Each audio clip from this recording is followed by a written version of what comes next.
Okay. Well, let's go say hi to him, shall we? Hail, travelers. Hail. Greetings and salutations. Can you all say something for me? Make sure that my program is working. Hello, hello. Hello. Yes, it works. Hello. Hello. Excellent. This pleases me. All right, so for those of you that are unaware, I have an overlay on my OBS set up that every time you speak, your character speaks on the screen. So that way nobody's confused as to which character you are. Oh, that's really cool. Wowie. Look at you, talking as you. That's pretty cool. Alrighty. That's badass. Yeah, so every time one of your characters speaks, your character will light up, and I'm in the corner here by myself because, I'm not as cool as you guys. But We'll let you sit at our lunch table. Don't worry. oh, thanks. All right. Let me make sure that all of my volume adjustments are okay. Chat room, if you can't hear them, consider turning up your volume. Okay. Am I super quiet right now? I might be. It's just I'm just adjusting it on my end. People always Uh, turn down their volume for some reason. Can you guys hear me all right? Yeah, you sound Testing, great. testing. You sound great, Yes. Awesome. Cool. bud. All right, good. I think everything's good now. Excellent. Well, greetings and salutations. My name is Arcadum, and I will be your dungeon master for your journey through ink and blood. A couple of things to catch everybody up on. This is officially the first game of Chapter 1, the beginning of the overarching story and plot that will lead you across the continent of Glaeus. This particular campaign takes place just outside the city of Belloc, otherwise known as the City of Bells, the mainstay of the Terran race, right along the path of prosperity. There is sorry, there's a lot of problems. Our story takes place just outside of the city of Belloc, otherwise known as the City of Bells, at a retired daimyo's estate, where a call has been sent out to those that would answer it, for it seems that this retired warlord is in need, well, of adventurers, of aid, of those with strong minds and strong backs, and more importantly, not connected to him directly, that may deal with more embarrassing problems. And so, without further ado, let us begin. As a wind of destiny blows down the road, and the first shadow darkens the steps of the path. Alrighty. One moment. Oh, also something else that's super fun. I have a music team, and they have made custom music for all of these adventures. So I'll be playing that through RhythmBot in the Discord. You guys can adjust sweet. it on your end as you wish. Awesome. All right, let's bring it up. This is all so fancy. I know, right? Dude, I'm nervous. Yeah, I know, right? Yeah, I mean, we're all quiet. We're not saying, we're like, what's going on? What's next? I was expecting like a bell to go off or something, and then somebody dies already. I'm like, oh, that was quick. There was a test. All right, and here we go. You guys should be able to hear that. Yep. Oh, So, yeah. our story begins. Alrighty. The first one to arrive will be determined by random chance. And it looks like the first one up we have is...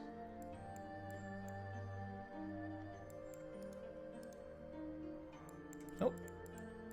That's weird. Why were they in that order? Hold on. Okay. So real quick, before we start, the Yeah. goal is to kill all of our party, right? That's the... Generally speaking, probably not. But, hey, it's whatever Oh. you guys want. I'm glad I asked. Okay, thank you. Does not bother me at all. Something tells me that's not going to change anything. All right. The first shadow to darken the road is a geckoi, a long, slender, lizard-like individual that will approach the front gate of the Lord's estate. To be clear, you have answered the call of Lord Goda, as he requires aid with an undescript manner. A task that is both vague and well compensated for. Throughout your various travels of Glaeus, being a part of the Gekoi race, generally speaking, you come from a mercantile background, and there is no better way to make money than by those that cannot help themselves. As you approach the gate, you're actually greeted by one of your own kind. And you see this fine individual.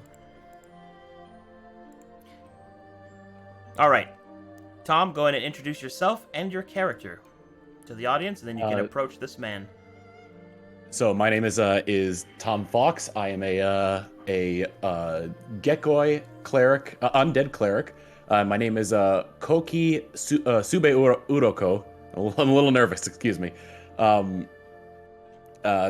basically just chose names that would aptly describe that he comes from the Yang clan. So his name quite literally translates to bright, smooth scale. Awesome. Alright, as you approach, you will see that a slightly older looking member of your race, very prim, very proper, looks down his nose to you quite literally, while squinting at a scroll in his hands. As you approach, he will sort of wave to you. You there! Come here! Come here! Of course, I approach. Alright, go ahead. You can go and move your guy. Oh, do we get a link to that? What? Or can I'm, Oh, no. We went over map tools, didn't we? I don't think. Oh, were you the one that wasn't here? Oh, jeez. Sorry, map what? Uh-oh. Oh yeah, I don't know if our group went over map tools. Oh, God. I knew there's always something. That's okay. This is an easy fix. Super easy fix. Let me close all this off. Alright. Is anyone else streaming? Is it just me? I think it's just you. Okay, cool. That makes this easy then. Okay, go to this and install this real quick. There's always something that goes wrong. Oh, jeez. Alright. Let me put this in our group chat. See, I couldn't remember if we had went over it or not. I ran like 4 or 5 different session zeros at once. So... Koki just stands in front of the other Gekoi, stunned. Well, all right, I'll give you a moment to connect to the world. Is it just going to be the exe file? Yep, just get the exe, and it should auto-install itself. And 1.85? Yep, 1.85, and don't worry if your computer yells at you. I've been using this program for a long time. The only thing is that I'm going to put some direct connect information. Please don't ever let that show on screen, or else I will die. So... all that good stuff. A dial-up internet connection sound emits from Koki. Man,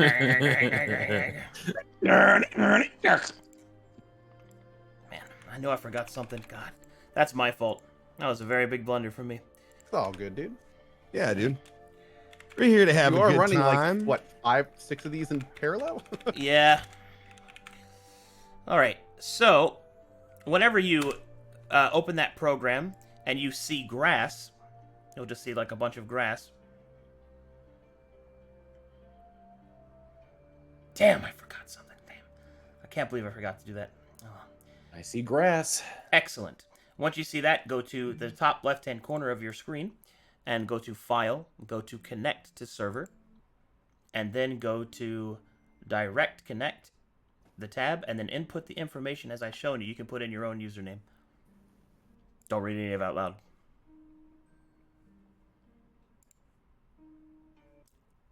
Is that the number here, the 420 and a bunch of 69s? Good one. You're gonna give Arcadum a heart attack. Why is Rhythmbot dying again? I don't know why it keeps doing that.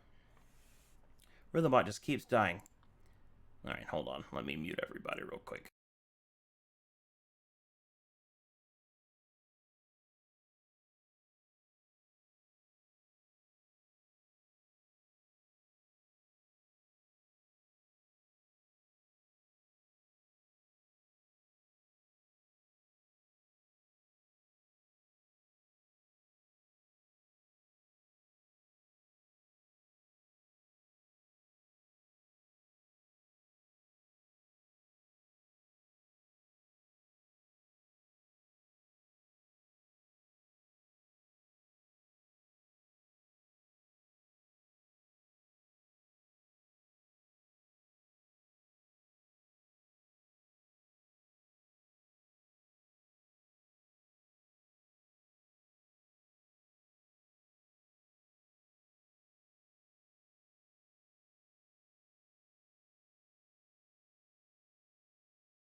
Okay, there we go. So, we got everybody in here. So, quick map tools tutorial. Everybody go ahead and click on the map and then hold down the space bar. That's how you point at things. You can point at things. Hey, what's that over there? Or what's that? Is that a rock? You know, stuff like that. Control space if you want to remind people who's talking. So you can talk as your character. Shift space if you want to sass people and get away with it. Because that's your thinking cloud. Under no circumstances should you hold down Control, Shift, and Space, as that makes the pointing arrow. I'm just kidding. Go ahead. It won't do anything for you because you're not the Dungeon Master. But it is very cool to have a big pointy finger that no longer crashes my system. Wowie. Okay, so, in addition to that, now I'm going to walk you guys through the macro selection and initiative windows. Go to the top left-hand corner, go to Window, click that. Go down to where it says Initiative. If that does not have a check mark in front of it, click it, and then put that box that pops up somewhere comfortable for you. You can put it anywhere you'd like, and this has lots of customization. And then once you've done that, repeat that process for the selected window. Do we need the resource library or map explore windows? You do not need those. Thank you. You know, if the whole D&D doesn't work out, tutorials. I feel like this is a unexplored passion that you might find, I don't know, rewarding. I just like helping. You said initiative in which other window? Selected. Thank you. Yeah.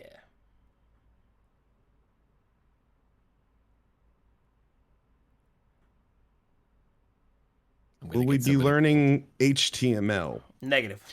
Okay. Because I am too smooth-brained for that. All right. So for you, Tom, if you go ahead and click on your token, I have given you ownership. Okay. And if you look in the selected box when you click on your token, do you see all those buttons? Yes. So that is everything your character can do, and each of you have access to those types of buttons. That's everything from your spells to your attack abilities, how to handle your hit points, and all that good stuff. Also, if you scroll over your token, Tom, you'll see that a bunch of statistics are kind of pointed out there for you. Most notably, your HP and your AC, which are important for play. Okay. And now, go ahead and try to move your token around by left-click and dragging him. Look at that. Yep, there we go. That's you. Neato. All right, so as I was saying, get over here for a moment. Ah, yes, of course, of course. He'll kind of look you up and down, almost like he's not really impressed about what he sees. But then he'll check his notes and he will say, you appear to be one of the applicants. What is your name again? I must make sure that my notes are correct. Koki is Koke Sube Oroko. Let me see. Is that spelt with two K's? 1K. 1K. Wait, give a name or family name. I'll just stick with the first one. I was probably correct the first time anyway. Oh. Very well, the Lord will be All with right. you soon. We are to await the others so that my Lord does not wish to have to repeat himself more than one time. So please go inside and wait by the fountain. The others will be along shortly, no doubt, if they are to stay on schedule. Go on then. Open the gates. Thank you, and you are beautiful. What? Okay, the doors will open. And you will be led inside. Now, there are guards here, but they're not important enough for tokens. Oh, okay, yeah. Go ahead and stroll on in. Check out the map. Look at that. Wow. Whoa. Oh, that was just the gate. Yeah, that's the gate that you walked in.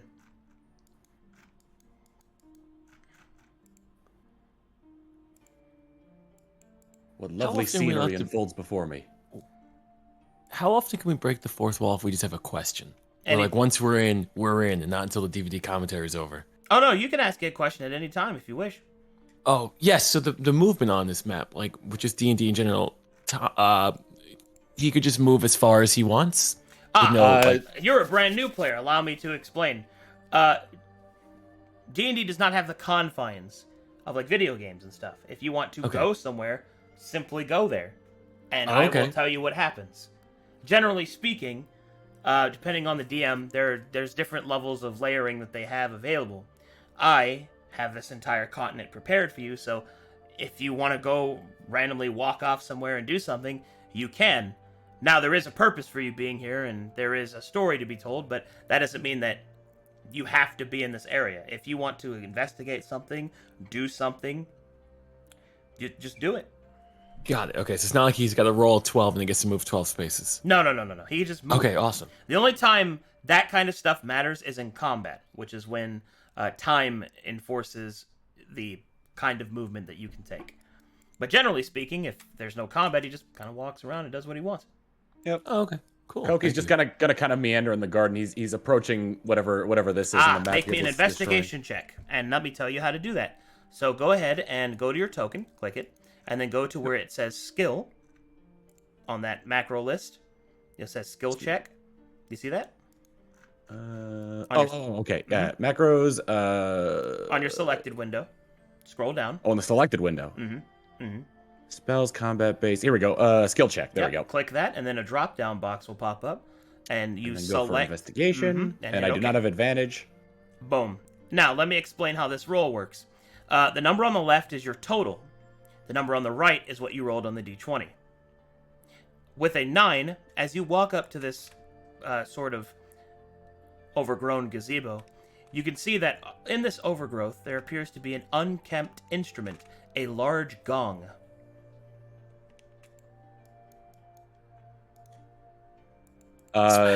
Smack it. Smack it.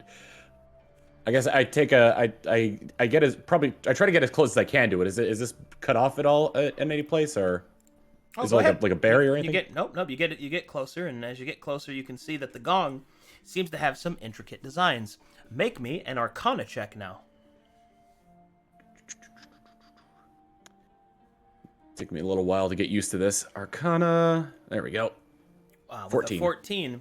Your knowledge of magic tells you that the symbols inscribed into the sort of the outlayer of the gong are definitely that of a specific school. You suspect conjuration. However, you also know that it is written in Phantasmal, which is the language of the yokai, which are the spirits that roam the realm of Glaeus. And I can't read it. And while you are investigating this strange gong, a new destiny darkens the road.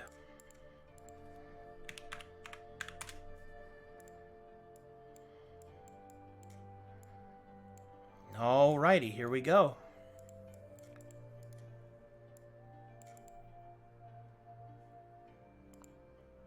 Alright, Tyrion and Anand? Am I saying that right? Yes, Anand. Anand. Alright, Yes. Ezekiel, go ahead and introduce yourself and your character, please. Well met. My name is Tyrion Anand. I'm a Sharkai elf who has taken the oath of the Timekeepers. I follow Raquel, and basically I make sure that time and all of its rules and laws are followed. Sick. Stand pretty tall, 6'5" or 195 centimeters for those of you who use that. Ashen skin, white dreadlocks coming off of the top of the head. And carries a giant hammer with a hourglass in it. It Nice. appears. As you stand quite towering above most of the people around here, true to his profession, the strange gecko creature in front of you sort of looks at you, squints, and perhaps with a bit more, shall we say, disrespect than the others. You there, Westerner! Yes, Come here. Let me get a better look at you. very well. Okay, there you go. You can look at you. He knows how to walk. As you come strolling up to the gecko, he will kind of squint at you and look down at his scroll. This seems correct. What is your name? That I might check my records. Tiri Anand. Tyrianond. Westerner. Shall I spell it for you? No need. I'll just kind of scribble angrily on the page. Let's see. Yes, you are here. Very good. My lord intends to address each of you when you have all arrived, so please enter the gate behind me, and of course, meander around the fountain, wherever it is that you wish to. Do not go further than that into the grounds of the estate, and if you have any Western magics, keep them to yourself. Understood. Very much. I will await. Am I the first to arrive? No, you are not. Damn it. I like to be the first to arrive. Oh well. I shall see you later, I suppose. Go on then, off you go. Good day. All right, as you walk through the main gates of the estate, the guards there will greet you, and as you enter the stone-stepped path, you will see your travels through the land of Glaeus have been briefer than most, having only just arrived through the port of Alexandria. The land of Glaeus is a sweeping testament to not only the verdant allure of vegetation and life, for your homeland, Elda Sharkai, is a place of desolate wastes and struggle. The people here, however, are not soft from the fat of the land. They are quite the opposite. Constantly fueled by the need for power and ambition, there is an uneasy peace between the northern and southern kingdoms and the clans therein that make them up. As you enter the estate, you will see... I stop and take in the visuals and the smells, take a deep breath in to experience the flowers and the grass and all of that. And I'm sorry, continue. Oh no, I was just going to tell you that you see a geckoi standing over here by this gong, and you also see that the path leads up towards a greater gate to the inner sanctum of the estate. Okay. Have we all accepted like a call separately so we don't know each other, right? You do not know each other, but you are Okay. here to answer the call of this retired daimyo. Gotcha. Okay. Would I notice that the geckoi is different looking than like the staff or whatever? That depends on, I guess, your own outlook. The Okay. That depends. Do you think they all look the same or not? It certainly has a sort of it certainly has I suppose it would be fair to say, as a cleric, they what god do you serve, if any? I serve TikTok. No. I know you serve Raquel, but Oh, okay. what about you, Koki? Oh, Crowley. Oh, okay. Yeah, that one stands out. That's a cleric, and you can tell that from the outward appearance, even though their holy symbol is hidden. I'm guessing Crowley is not like someone I would get along with. Well, Crowley is one of the Black Pantheon, one of the dark gods.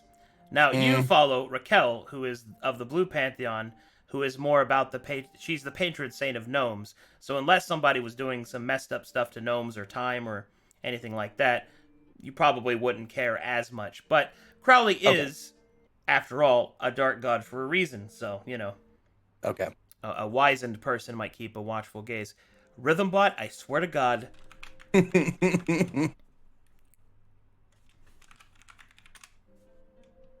Well, then I walk over to the geckoid.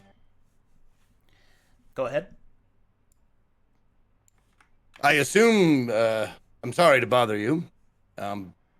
Greetings, But friend. Judging by your attire, you have answered the same call as I have. Would I be correct in assuming that? I kind of sigh a little bit and say, yes, Koki has accepted the call of a god. Oh, I I meant in a smaller scope. Why you're here in this place? Oh, I thought we were still on the That's house. awesome. That was awesome. Well. Oh. Why are we here? I don't know. Why are any of us here, man? No, I meant why are you here? Oh, that's classic. Yes, I am answering the. I gotta remember to speak in the third person. Koki is here answering the call of duty of the daimyo. Ah, you're here to serve Lord Gota then. That is correct. Yes. And may I ask? May I ask this? May I ask? Man, speaking in third person is hard. Like I'm trying to avoid pronouns at all cost on this character. May I ask a friend's name? Of course. My name is Tiri Anand. And yours? Koki is Koki Subeuroko. I will do my level best to remember that. Is there a shorter name that you might be easier to coming off the tongue? Koki simply goes by Koki, if preferred. Ah, I like it. Koki it is. Well met. Pleasure to meet you. Koki's pleased to... Let me get your name one more time. Tiri. You can just call me Tiri. Koki is pleased to meet Tiri as well. Look at that. Is there like a bench or something like where we're at? Yeah, Or- you could sit on the dais here. There's steps Cool. leading up to that. That's what I'll do. I'll go grab one of those purple or red flowers or whatever the leaves, whatever they are, Mm-hmm. and I'll feel it, smell it, enjoy it. I guess. Meandering in the garden, I see. Excellent. While the two of you chill out in front of the gong gazebo, a new destiny darkens the road. Nailed it. That timing is... I love that. Okay, here we go. It drives chat It's a little crazy. thing. It drives chat crazy. All right, and here we go. Ooh. Here we go. The next destiny to darken the path is a hooded figure that approaches the strange geckoi at the gate. All right, Ko, go ahead and introduce yourself and your character. I am CohhCarnage, and this is Ral Sazesh. He is relatively disattached from most of the things going on around him. He thinks inwardly frequently, doesn't really pay too much attention to what's going on around him unless he has to, and constantly seems to be kind of talking to himself. He doesn't really talk about what's going on too much, but he does stay relatively focused, and he does like to keep moving forward as much as he can. You there! Come here a moment. Kind of nod and look at him and grunt a little bit. Make sure you have ownership. Yep, there we go. Let's see. Name, please. Ral Sazesh. Let me see here. Rousesh. Ah, yes. Oh, I see. Very well. Very well. It seems that you're on the list, good sir. Please do be careful that your predicament doesn't get out of hand. Ral Sazesh squints his eyes and lowers his head a little bit. Open the gates. All right, you can go ahead and go in now. All right. I have a fourth wall question. Yes. It seems like the geckoid hated Tiri, but did not hate Rousezesh. I mean, maybe to the common eye, they both look human-esque. Was there a reason why he hated the towering man and not the smaller man? Well, to answer that question, there's a lot of cultural things happening here. It would seem that the geckoi recognizes Ral for what he is and knows that he is of his continent. It isn't so much so that this is like an enforced thing that everybody shares, but there is quite a bit of rampant fear and distrust for those from the West, for those in the East, because only recently, within the past about 50, 60, 70 years or so, has there been a heavy Western presence, meaning people from the western continent of Calcatesh that have come to the land of Glaeus.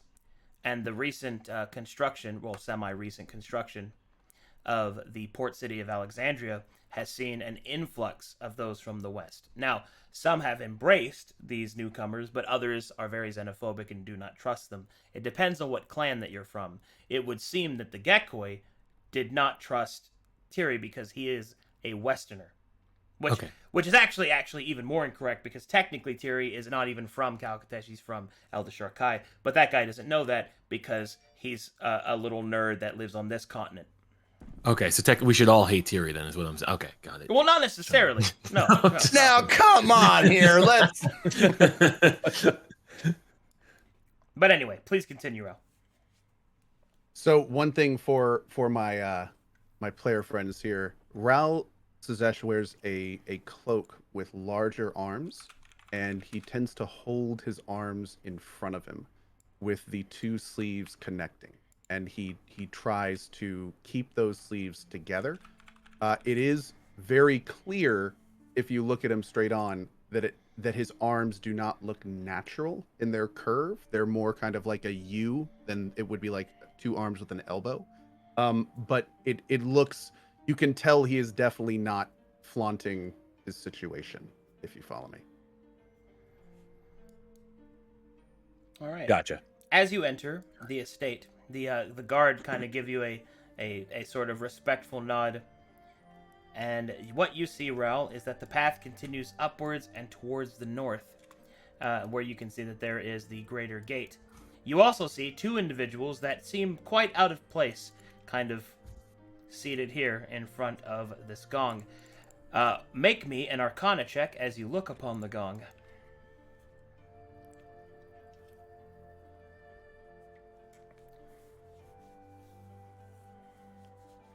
With a 13, you recognize that gong for what it is. These A gong are of gong duration.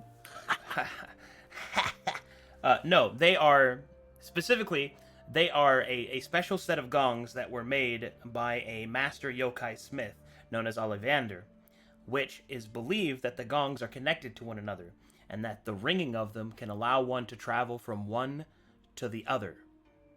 However, such a thing is only possible if one has the knowledge of where another gong is and can learn the words that are inscribed upon it.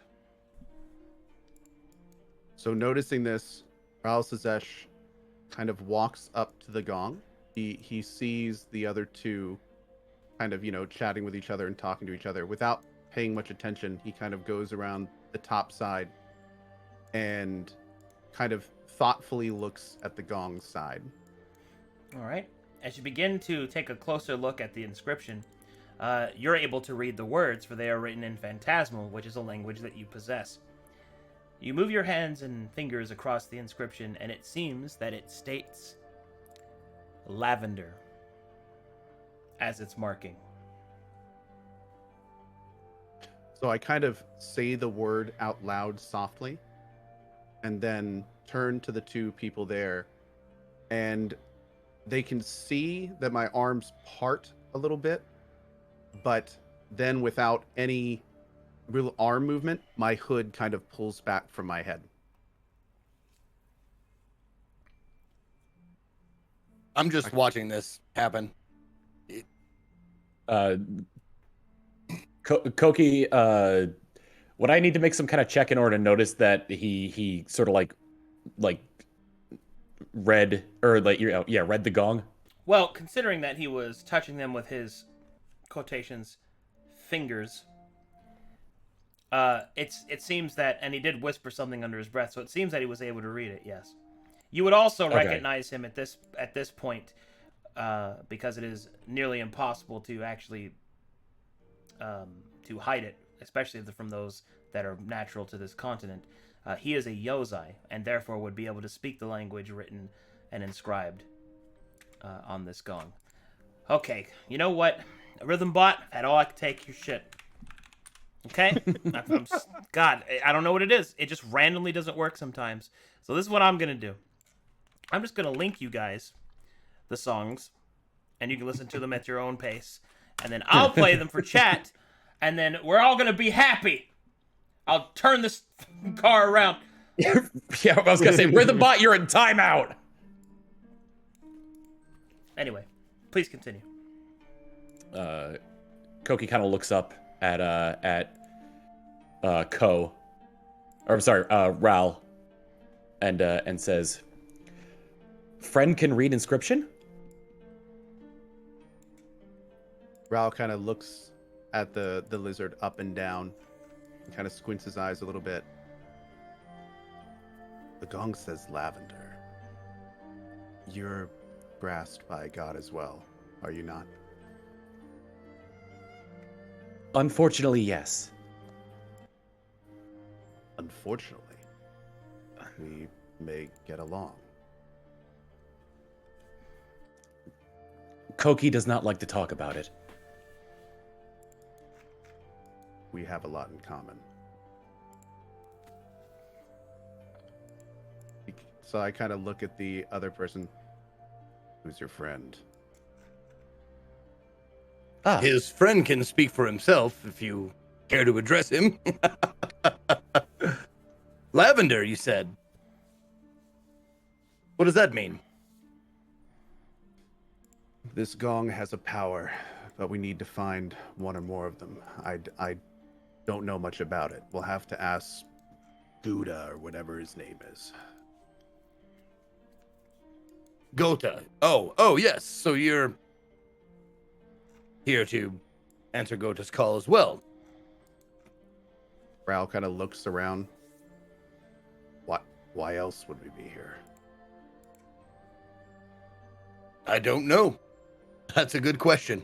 I don't have an answer for it. All right. Just gotta go ahead. No, it's just... while he kind of laughs into the distance, go ahead and finish what were you going to say? I was just gonna say I stare at him completely blankly as he laughs. Right. And another destiny darkens the path. Alrighty.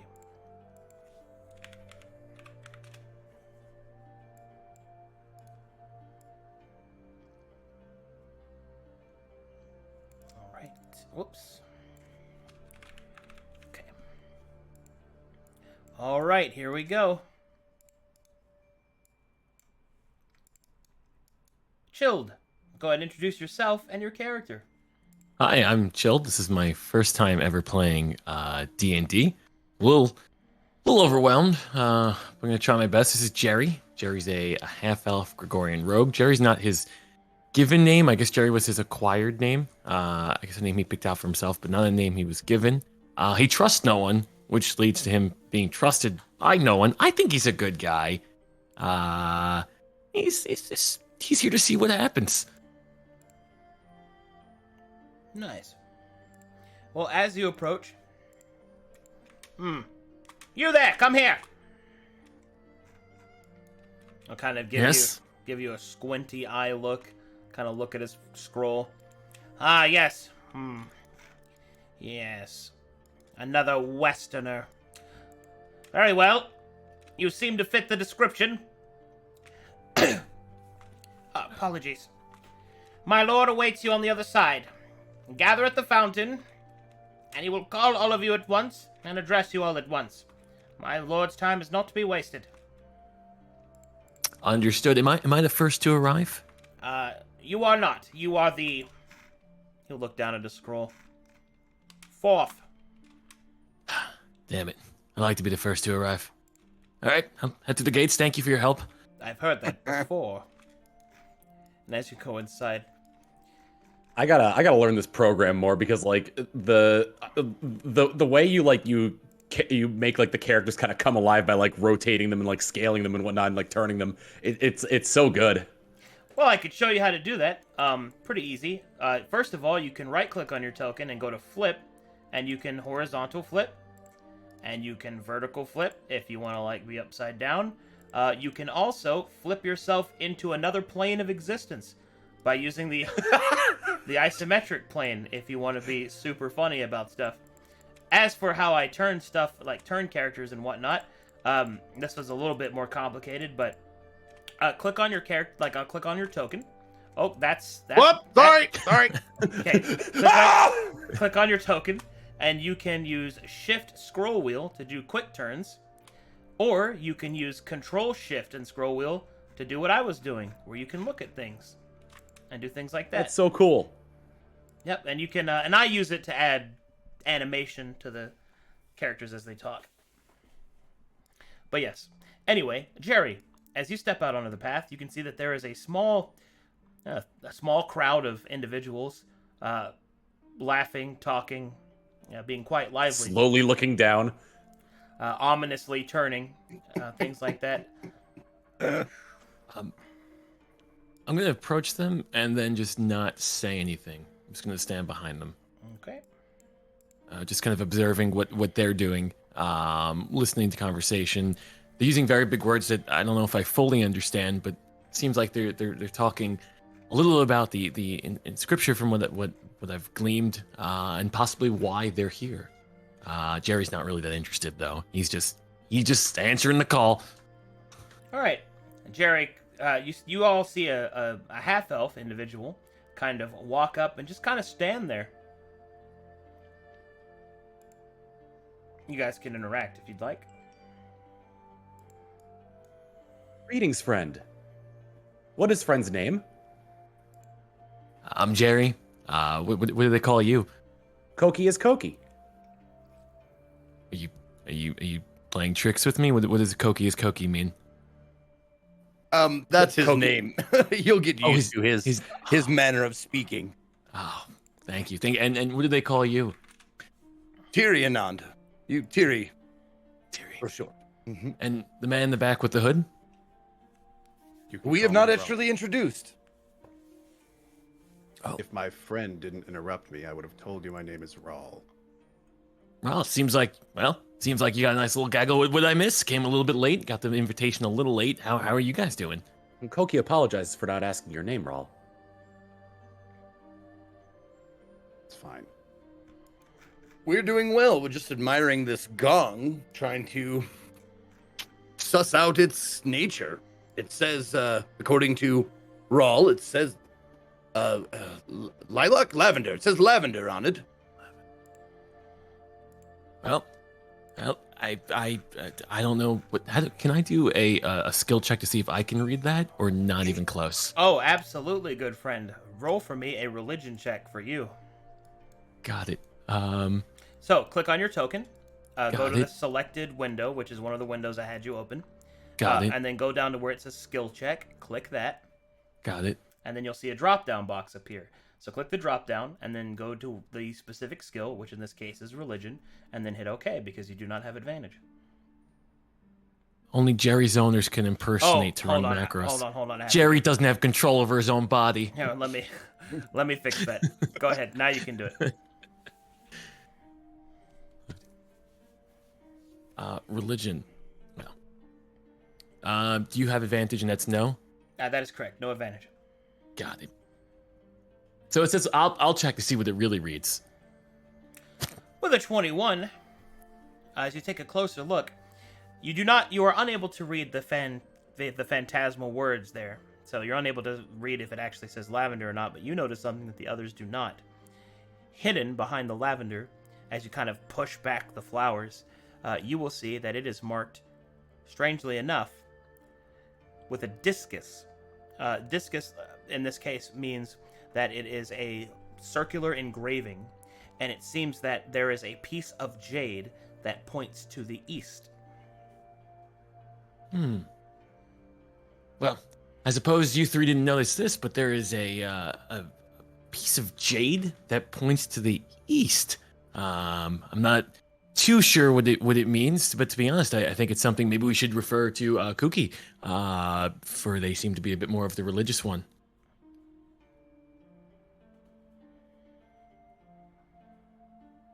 Koki knows not what the jade means. For you, We're all Jerry, keep playing it close to your hand. Your high religion check reveals that the jade is no doubt a magical marker of direction. It seems that this gong can be adjusted even further. An interesting revelation to make. Now, And just when also, if I may, he may be too polite to tell you. It's pronounced Koki. Oh, Koki. My bad. I will write that down in my little handy dandy notebook. Koki. Jerry apologizes to Koki. Koki forgives Jerry. Jerry sighs that he's gonna have to talk like this the whole entire time. Koki does not expect Jerry to imitate Koki's manner of speech. Jerry acknowledges that was an inner monologue, and somehow Koki was able to read Jerry's mind. Well, He's a mind reader. Well, you sighed. You sighed. Yes. And so, while this conversation of possible empathy and possible psychic powers continues, the final shadow darkens the road.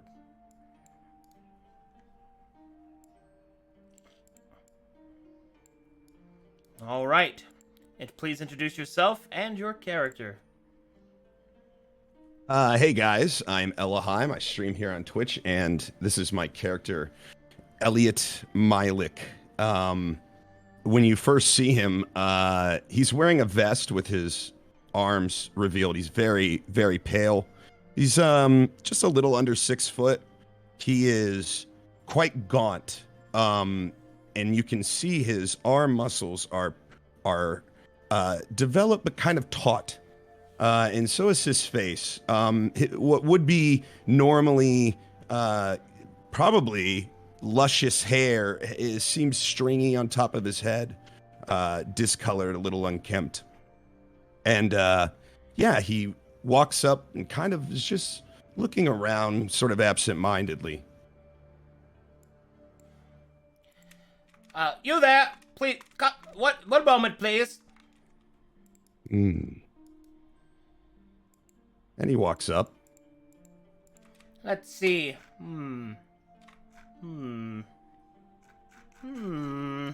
He is a human, by the way. I'm not sure. He takes a closer look at you. You look to be correct. Name, please. My name is Elliot Milik.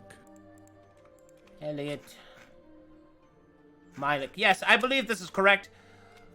Are you here to answer the daimyo's call, yes? Oh, but of course.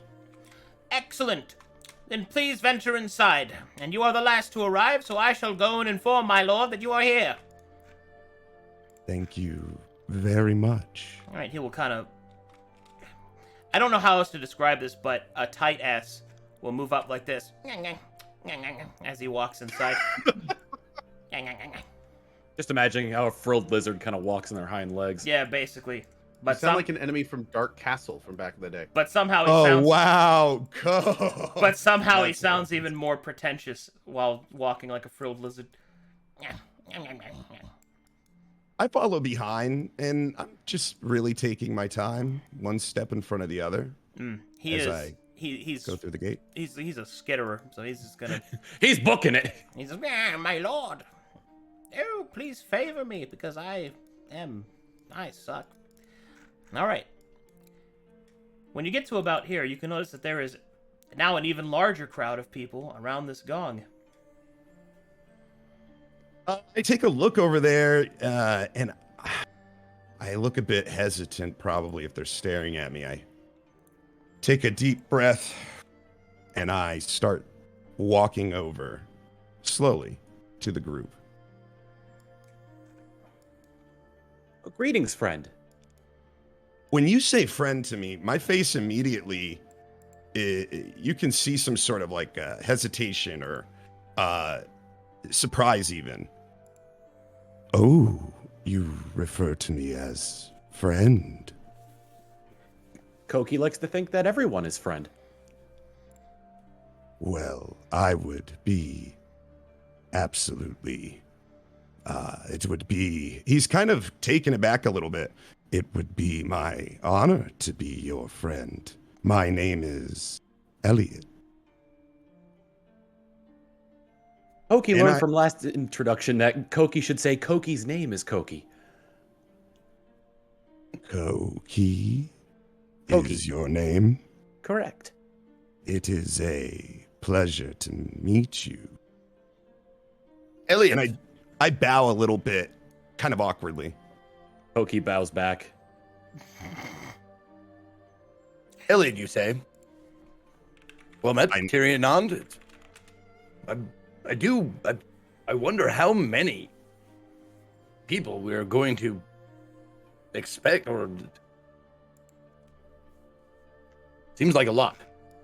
I am not sure, Thierry. It is also a pleasure to meet you. And my eyes go over to the half-elf.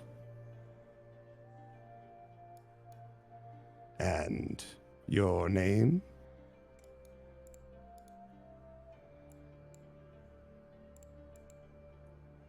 Half elf spins on his head. The half elf is muted. Oh, well, sorry. Hey, I'm Jerry. It's nice to meet you. I'm a little confused. Maybe it's just me, but do you guys seem like this is like a bad guy voice? Or am I the? Hi, I'm Jerry, but it seems like you're doing a bad guy voice. When you say that, it is very visible that Elliot's confidence is shaken. Oh shit. He starts sort of bumbling. He starts sort of bumbling a little bit. I did not mean to displease you Wow. with my appearance Wow, or Jerry. voice. No, hell yeah. Koki thinks Jerry is too quick to judge. Rao just Elliot, kind of sighs and shrugs his shoulders. I mean, just me. I'm the okay. No, that's fine. I'm sorry, Elliot. Welcome to our party. We're all here to serve a greater purpose. We've actually just I checked earlier. We've just discovered a jade symbol pointing to the east. So I'm pretty sure we actually even have a heading. But that lizard thing is gonna probably tell us to go somewhere very soon. I'm insensitive to a little bit of the cultures here. I'm just really trying to learn. I, as well, am new to this life of adventure. I hope you understand. I did not mean to frighten. No, I'm not frightened. Just confused. You could take my spot if you wanted. It was right over there. Get to know. All right, you guys Koki hear better. this? You guys hear this?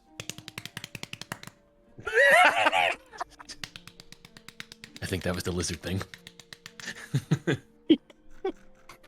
That's him, like, pattering over to us. What? Why are you all over here? You were supposed to wait by the fountain.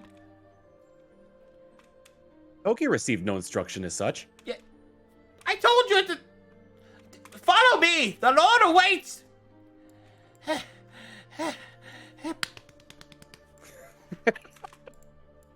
Oh, I love this guy. Elliot He did just walks say the behind. fountain. I didn't know how much time we had before we were going to be summoned. My apologies. Alright, he'll lead you up to this gate and he'll kind of knock on the... Open the gates, please. We just fucking opened them for you. Please. Please, the Lord waits. Or maybe you should have been on time. And the gates will open. Oh. Oh. Do you need some water? Koki places a claw on his back. Oh. Oh, thank you. Oh. Oh, I was not built to run. He'll lead you inside to a ornate Koki does fountain. not believe that.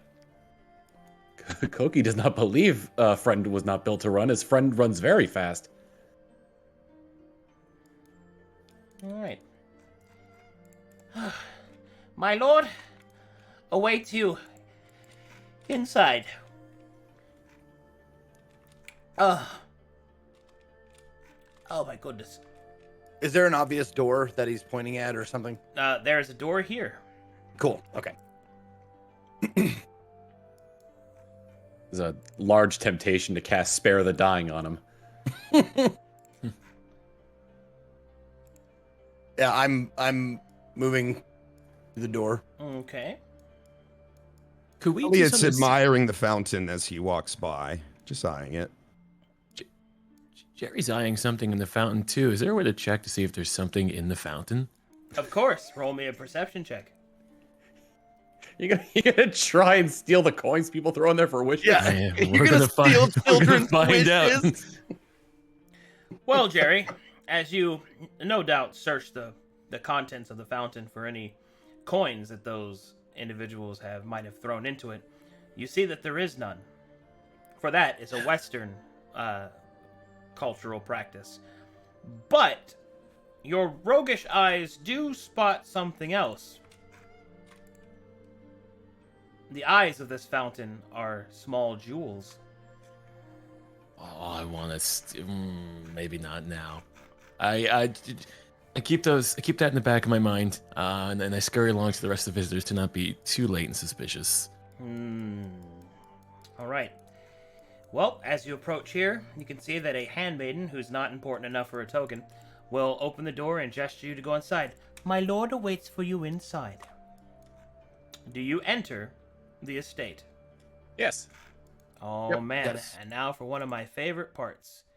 One moment, please. You're under arrest. Come on in. Whoa. Because there's no metal detectors or Ooh. precious metal detectors. Do we remove our shoes and our belts? Yes, that is the custom. Elliot Koki- kicks off his shoes, basically And Coke. sandals. Koki does not wear shoes, so You're good. Brow takes his shoes off and puts them next to the others next to the door. I was making an airport joke. I'm sorry. It was terrible. No, it's all right. I thought that was a good joke. Rouse searches Tiri aggressively. Jerry looks uncomfortable. So, we discussed a little bit of this as far as my armor and what I'm wearing. Did we settle on plate? Is that what? Am I allowed to have that? I guess is my question. Not to start, no. Your starting armor is... I gave you... chainmail, which is the heaviest that you can start with. Right. Okay. Okay. Yeah. Then I since it's not like part of the plate, I just take off my boots then. All right, then. As you enter the room, you can see that there is an individual sort of just kind of leaning against the wall. She is keeping an eye on you, and you can tell from her gait that she seems to be perhaps either a currently active or retired warrior. She has a large samsarin at her side, which is a Eastern guitar, and she seems to just kind of be watching you, but not with any real hostile intent. And that's who you see over there. Or Shamisen, excuse me. Posca. Is she playing it? Koki approaches She is and not currently playing it, no. Koki is she the only person in the room right now? She is. Okay, Koki approaches and greets her. Greetings, friend.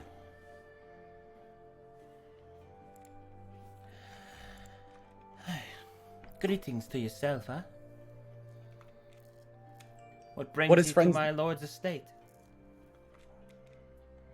The call of duty, I suppose. So you're here for his task. She will say with disdain as she'll kind of look away. I don't much like watching those get hired for my replacement. But if you're here to see him, he should be in the library. Koki, thanks, friend. What is friend's name? Kanasale, if you must know. Can you spell that out? You can just scroll over the token. Oh, Jerry interjects real quick. What do delay? Okay. What do you mean replacement? I am my lord's guardian, and I should be the one to go on his behalf. But he insists that he has to use someone not connected with him. He will not tell me why. Okay. Yeah, we're getting used here. Okay, thank you. Maybe Lord Goda values Kana too much to send on a dangerous mission. Koki, don't you just see what's happening here? We're patsies. We're patsies in this whole damn scheme. Kana will point to this door. Follow that, and that shall take you to the library. Elliot is watching the half elf curiously, just as he kind of is it kind of spazzing out? Are you spazzing out a little bit? Spazzing out a little bit. I think we're yeah, getting used. he's noticing you're spazzing, buddy. He's a very excitable rogue. I saw what you were doing there, Raul, so make me an investigation check, and I can tell you what you found. In the meantime, Koki thanks Kana and starts following Tiri. You can see that there are fine porcelain tea sets here, meant for visitors, but you notice that there is a fine layer of dust over them. They have not been used for some time. Good to know. Now, when he finds that out, or do we also know that too, or just he would know that? Only he knows that, unless he chooses to share it with you. Okay. For the most Also- part, in the beginning of meeting, it is not presumed that all characters share everything that they know with everybody. Okay. But generally speaking, characters do share knowledge, especially in combat. But it is considered to be good like RP etiquette that if somebody discovers something, that they get to react with it first. But Awesome. What were you saying, Ko? Did I notice anything in these other areas? No, just more evidence that these are like sitting rooms and like incense for visitors and shrines, but they have not been used in some time. There's a thin layer of dust and disuse, which would indicate that this individual has not had many visitors. Good to know. Perfect. When Elliot walks up, he is confronted with a hooded figure he had not seen previously. Hello. I kind of look over towards him. Hello. Do you need something? Oh, I was merely greeting you. I had not seen you previously. Raul kind of leans in and kind of looks, leans right kind of close to his face and kind of sniffs a little bit and then leans back. Then he kind of narrows his eyes. Is there something wrong? Did you say your name was Elliot? It is indeed. Elliot, what do you do? Well, some might find what I do a bit distasteful. But you seem a man with a stomach for it. I work on cadavers mostly. Why do you ask? Raul, you kind of notice a small, just the very edge of his lip turn up a little bit in a little smile. Oh, nothing. You just, I can smell it on you is all. Is it distasteful? Not something I'm not used to. I nod at this. And your name? You can call me Raul. It is a pleasure to meet you, Raul. And I do a sort of awkward bow. I kind of lock eyes and Raul nods his head a little bit. Shall we?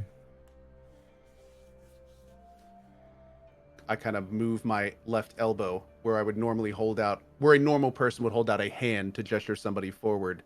I make an effort to keep my sleeves together and kind of motion him in front of me. Well, thank you. And Elliot steps ahead, past his new acquaintance, to catch up with the rest. All right. As the party meanders their way into this room, you can see that this is a large audience chamber, complete with the Lord's throne. No doubt where the Lord of the estate would normally be sitting. But despite its grandeur, you can also see that there is a thin layer of dust and a slight feeling of emptiness, as if this room has also not been used in some times. You'll notice that there is a small sign with a scroll on it that points this way, leading you to believe that this must be the direction of the library. Can we read the scroll? Is it something legible for us? Oh, it's just a sign with a scroll on it, like the Oh. drawing of one. Yeah. Koki, being bothered a bit by the dust in the room, licks his left eye. What you doing, Jerry? Just staring. It feels like no one's been here. It was like, Can I investigate and see like how long it's been since this place has been used or cleaned? ooh, Sure, make me an investigation check, and while you're up there chilled, go ahead and make me a perception check.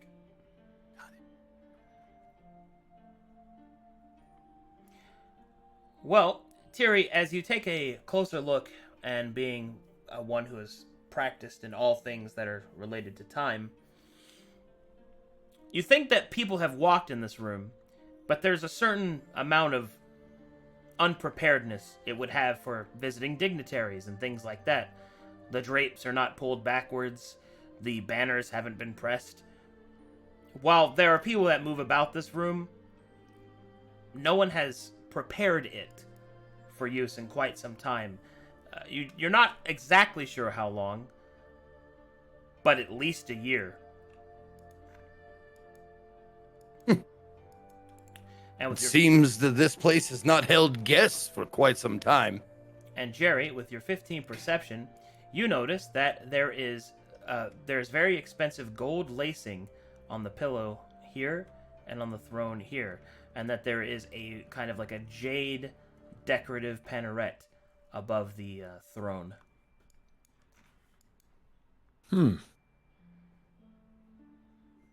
well, I'm not sure what to do with that knowledge. Oh, whatever you'd like. Smile. Could be something here too. Yeah, can I go and I guess get closer and look at it? Oh yeah. All right. Do I have to?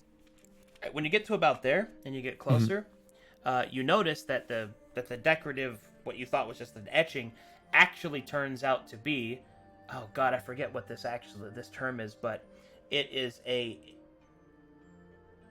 think it's called an emboldment, but it is a decorative crown placed on top of a warrior's helmet, complete with the feather. Oh, okay. Yeah. So this, most likely, from what you've heard, that the lord of this estate was a retired daimyo, which is warlord. So this must be a souvenir of his past service. Oh, okay. Embossment. down and- That's it. Embossment. I'm gonna talk to Thierry real quick, if that's okay. Friend Thierry, hey. Hello, I saw you examining well, I don't know if it's a throne, but I saw you examining the chair over there. Yeah, I saw there's this jade edge thing that's up there. I was actually wondering if you could maybe help me reach it, since you're very tall, very strong. It looks like someone hasn't been here in a year. Can I show you what it is over here? It doesn't look like it doesn't belong to anybody. I can see it fine from where I'm standing, but if you want to take it, that is your No, business, no. of course. But Thierry, I I wouldn't. think it would be considered rude. You're right. And I wasn't even. I wanted to try it on. I just couldn't reach. You're right, though.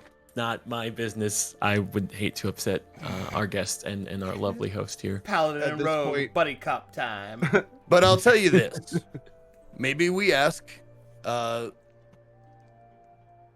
the daimyo if we can put it on your head, Ooh.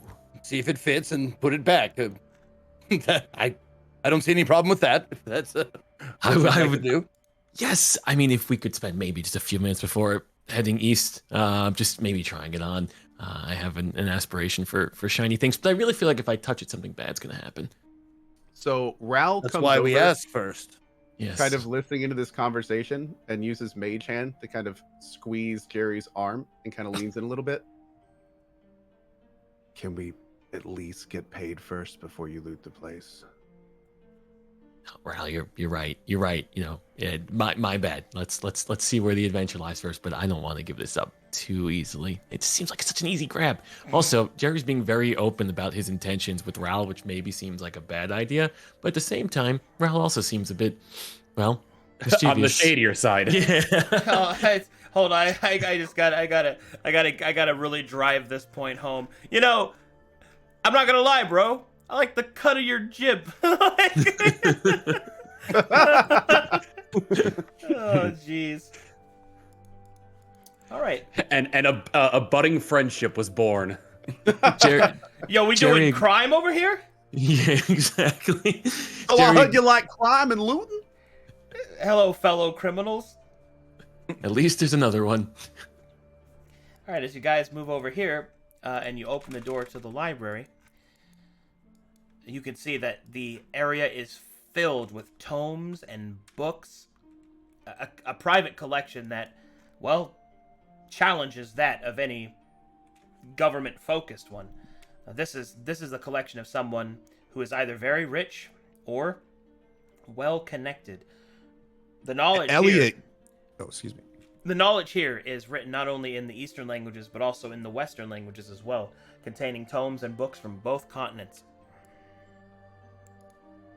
Elliot gasps when he walks through the door and sees just, all the tomes and books.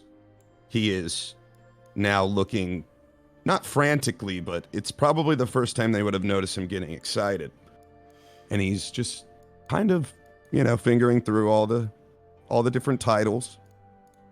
Right, and while everyone's sort of gazing around at the library, this individual walks around the corner. Oh my! It would seem that my guests have arrived early.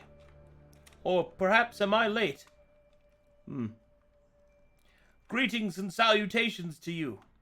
I am Lord Omagoda. I am the, lord of this estate, I suppose. Such an odd thing to call yourself. I feel like Tiri would brush up on the courteous customs of the place and know how to properly greet or bow or whatever it is. I was gonna say, Koki moves in front of the daimyo, gets kind of on his knees and sort of bows down in front of him. Oh, please. I've had my share of that. Please rise. I asked you here. You are my guests. Now, as much as I would love to give you the time to investigate my library, I'm afraid that there is a time issue. Please, follow me.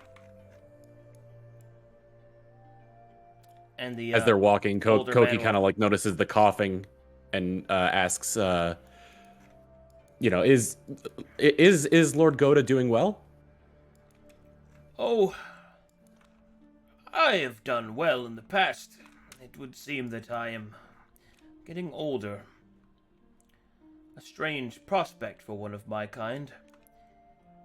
We are so used to our youth that it fades rather quickly. Jerry interjects real quick. Any heirs? No. So Rawl kind of just arches an eyebrow and says, "You're kind?" We are elves, you see. We live for a very long time. The years become blended together. Forgive an old man his reminiscence. There is a reason that I have called you here, and it is a reason most dire. I have quite the private collection of tomes and scrolls, as you can see, and there was one such souvenir from a past campaign gifted to me to honor me by the Amiyoji, the guardians of the Black Library. Unfortunately, it would seem that I have failed my friends, and the tome that was granted me, that once contained an imprisoned Akuma, has escaped. It killed one of my staff, and it fled. It fled towards the cliffs to the northeast. I dare not risk another one of my people dying for my own mistake, my folly. And I am not the young man that I once was before. I need those discreet individuals not connected with my immediacy to accomplish this task for me. I have already sent word to my friends at the Yomiyoji, but they are delayed. There has already been reports upon the path of prosperity, of attacks within this region, and I know in my bones it is this Akuma that has escaped from my library. Please, my task for you is to seek it out, to reason with it if possible, to bring it back, or if not, see it destroyed. Is there a check I can perform to see what an Akuma is?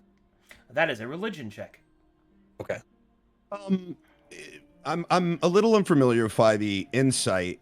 If I'm wanting to sort of discern his intentions, is that what I would go to?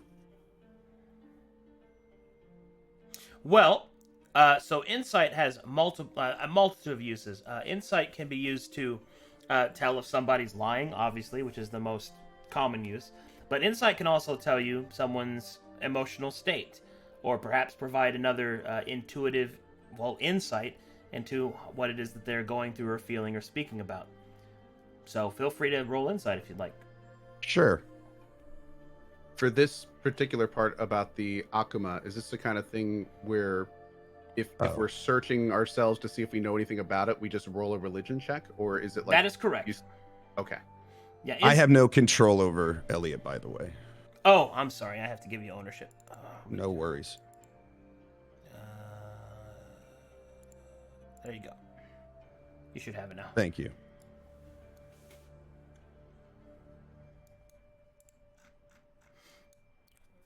All right. 2 big rolls. First off, Rawl, you know what Akuma are. Akuma are demons. They are the result of when the natural spirits of the world, the yokai, become corrupted by negative emotion produced from mortal kind. When too much negative emotion is produced, it can cause a yokai to transform into an Akuma, a demon that can cause all sorts of trouble and all sorts of destruction and death. Now, there are 2 major orders that exist in order to deal with them. They are the legendary Onimetsu and the Amiyoji. The Onimetsu are demon slayers. They travel the land of Glaeus keeping balance between the light and the darkness. And the Amiyoji are their scholarly counterpart, taking the demons that cannot be killed and sealing them away in a place known as the Black Library. Do either of them... Is there a way to cure an Akuma? Or regress it? Well, it is said that the Amiyoji and the Onimetsu possess specific abilities that are sealed away, like seals and tags, that can cause a cleansing effect. It is believed that if a Akuma is reached before the transformation is complete, that they can be cleansed, and many Onimetsu and Amiyoji have done so in the past. But, generally speaking, anything that's put into the Black Library, it has already been far too long an Akuma to be cleansed. It is perhaps the old man's naivety in the belief that such a being could be convinced to return. Excellent information. Before I respond to that, I think Thierry did a check before me if he wants to do his first. Your religion check reveals the first part of what I said. which is Okay. that an Akuma is a corrupted yokai. And Right. to your insight, Elliot, you can tell that this man is semi-lucid. It seems that he kind of... It's almost like he's high, but not in like the idea that he's completely blasted out of his head, but he has definitely taken some neurological suppressant, probably for pain. As you can see that he is covered in many old battle wounds that as time goes on only get worse. Something that you yourself, I presume, are quite familiar with. I'm gonna walk up and introduce myself. Greetings. Oh, greetings. My name is Elliot Mylick. I am happy to be here. You have a beautiful library. Oh, thank you so much. I was always one for the scholarly pursuits, although my talent with the blade was more demanding. In my later years, I am grateful to have the opportunity to gain knowledge. Oh, if only I had not... Oh. Rest, friend. I envy the lifespan of elves. And then I switch to Elvish, which is the one language I took for Variant Human. Nice. I guess when just real quick, when he coughs, like Koki kind of goes up and like places a hand on his back. As I switch to Elvish, I say to him, I am a bit of a physician. Maybe I can help you in some way. And I step closer. He will respond in Elvish and will say, I'm afraid there is no cure for old age. Well, at least, no cure that I'm interested in. I'd be able to understand both of them, correct? Yeah, you know Okay. Elvish. Well, perhaps a look over would not hurt. Of when course, the, of course. the time permits. Of course. Alright, make me a medicine check. Sure. Oh, we doing this right now? You're gonna save the old man. Disrobe. Ooh. With a 12, by just taking a quick look over, this man is old. And there are many, many complications that come with being old. But there is something that you do notice. You notice that there is something that he has been trying to hide. And that is a bandage. A bandage around his wrist. So the idea is that one of his sleeves, he constantly doesn't move it so that the sleeve falls down. But your quick medicine check shows that he has a bandage around his wrist. I look down, like, very obviously, and, I want him to see I'm seeing it. And I just say, may I? Oh, it's nothing, really. Just Please, I insist. It is the work of Lorne to help all those in need. Are they still speaking Elvish at this point? I am still, yes. all right, then. He will offer you his wrist. Now, make me a religion check. Quick question. I speak Common and Sharkai. That's not Elvish, right? Sharkai making sure. is Elvish, but a different kind. So you're only picking up, like, a couple of words. Gotcha. Okay.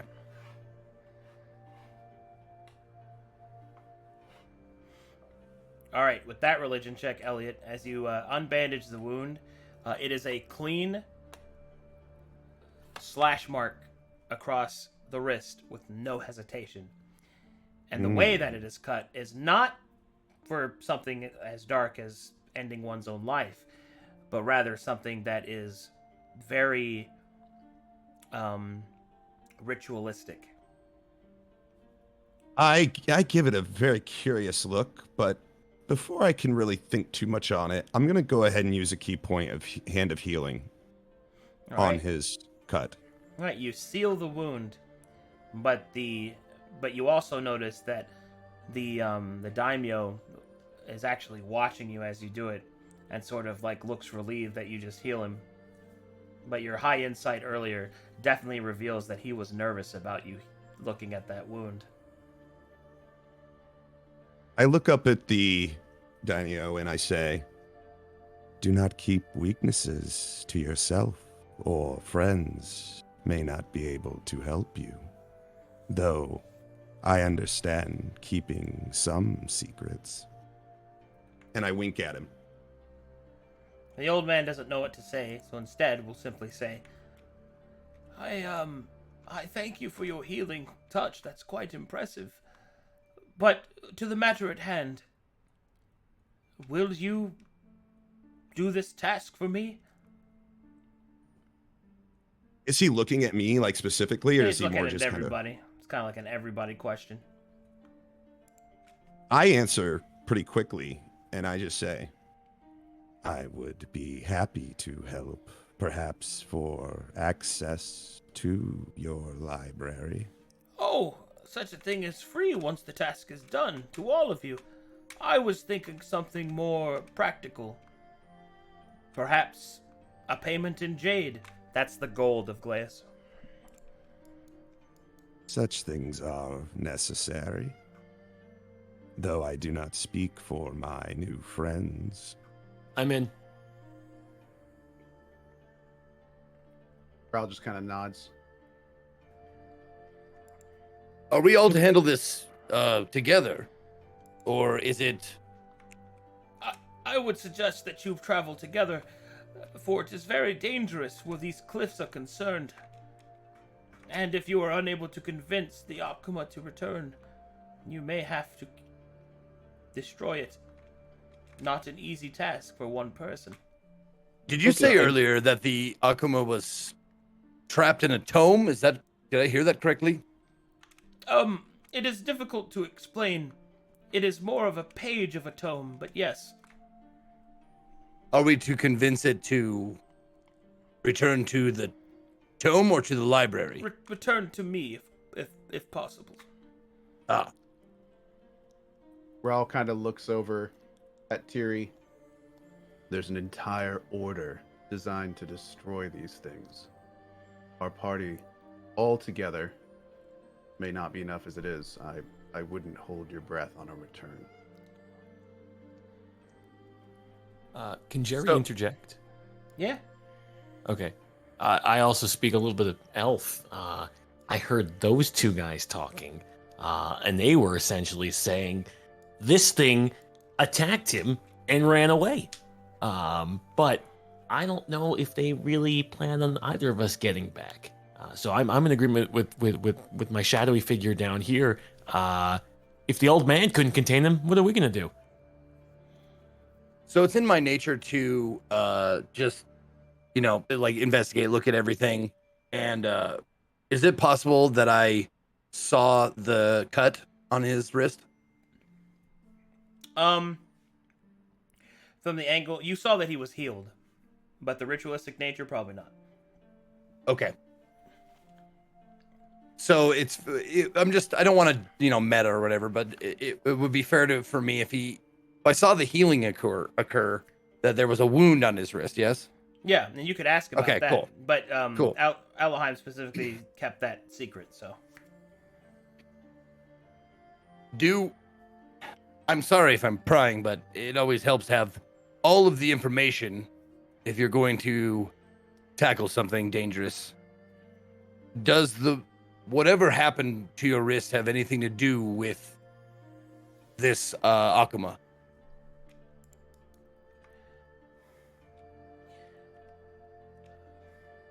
Make me a persuasion check. I would love to. Good question, Thierry. It's a good question. Not very good this time, but He will respond. Still a good question. He'll respond by saying, The wound was necessary. Well, perhaps not necessary as it was. I was foolish in my attempt to communicate, to study it, and the creature escaped and cut me. Can I use my persuasion to get him to reveal the full truth? Well, first, roll an insight to see if Got it. If that is the full truth? Yeah, to see if it is the full truth or not. Don't believe. Insight. As Jerry gets closer to Elliot, he sort of holds his pockets a little bit.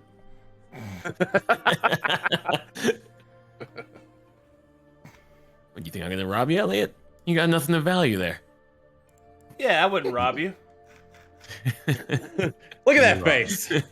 You are a curious one. Oh, you'll need me. You'll need me, Elliot. He says under his breath. I don't think that my insight's high enough for that one. That was not high enough to determine anything additional. That seems to be the truth. I guess he's telling the truth, Thierry. If we are to face this demon and either convince it or destroy it, it would be beneficial if you could tell us any weaknesses or anything that may aid us. From my studying of the creature, they are vulnerable to fire.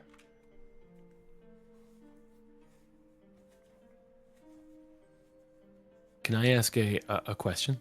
Yeah, what's up? I don't know if I have to roll something for that in terms of vulnerable to fire. Are all of them vulnerable to fire, or just this one?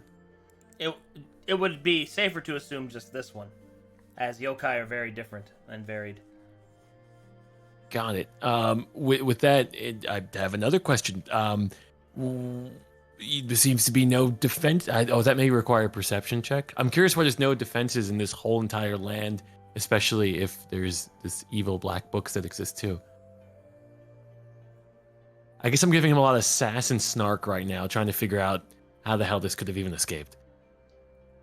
Oh, okay. Well, go ahead and say that. Say something like Lord Guda, you've invited 4 strangers into your home. There's no defenses here. There's no one that's even watching the place. The old maid that let us in was a little upset that we were taking over. Why? Old maid? Feels like this is off the records, man. Who He counts 5 people. Who are you referring to as an old maid? Oh, right. My eyes may have deceived me. The lady that let us in earlier, she told us that you want this off the books, and I'm not smart enough to figure out why, but it's puzzling me. You are referring to Kana. Kana is a kindly soul. She was one of my subordinates during the last war. She followed me to my estate and has been quite the servant. But I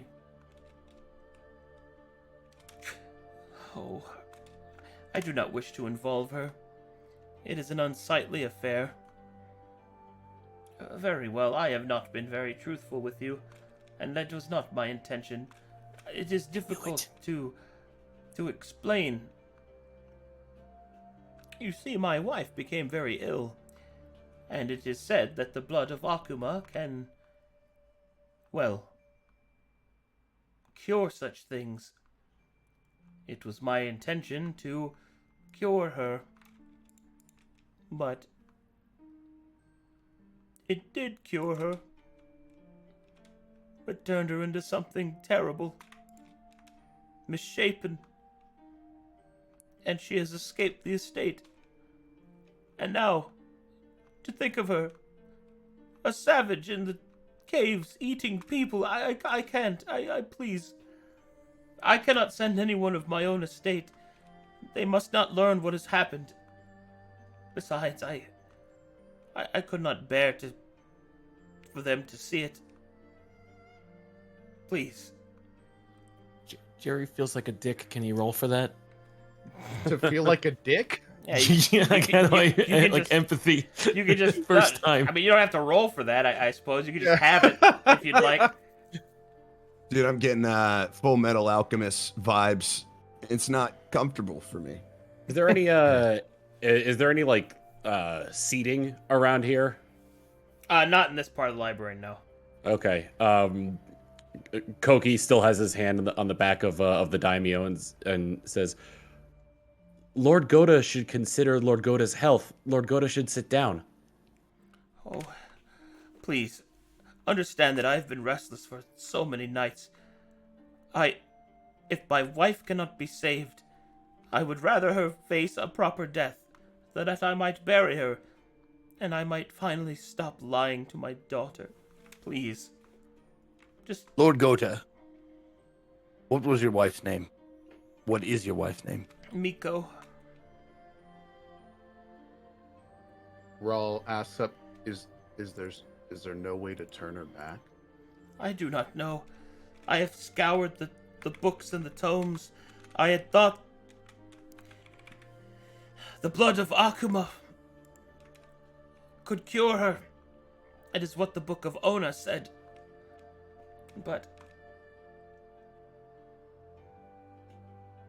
Elliot speaks up. Are you prepared to deal with it if we cannot save the creature? And Rawl says under his breath, and we still get aid, right? Of course. Jerry's starting to suddenly think he's the only one with a conscience right now. You guys are seriously okay with killing this old man's wife? Wait. I think we may have some confusion here. The Akuma is what we are paid to either convince to come back or to destroy. His wife is somewhere else completely. No. No. I attempted to cure my wife with the blood of the Akuma, and instead I possessed her. I'm glad you came clean. I was thinking as much, but I didn't want to say it in case. The man it was will just offensive. start to weep into his hands.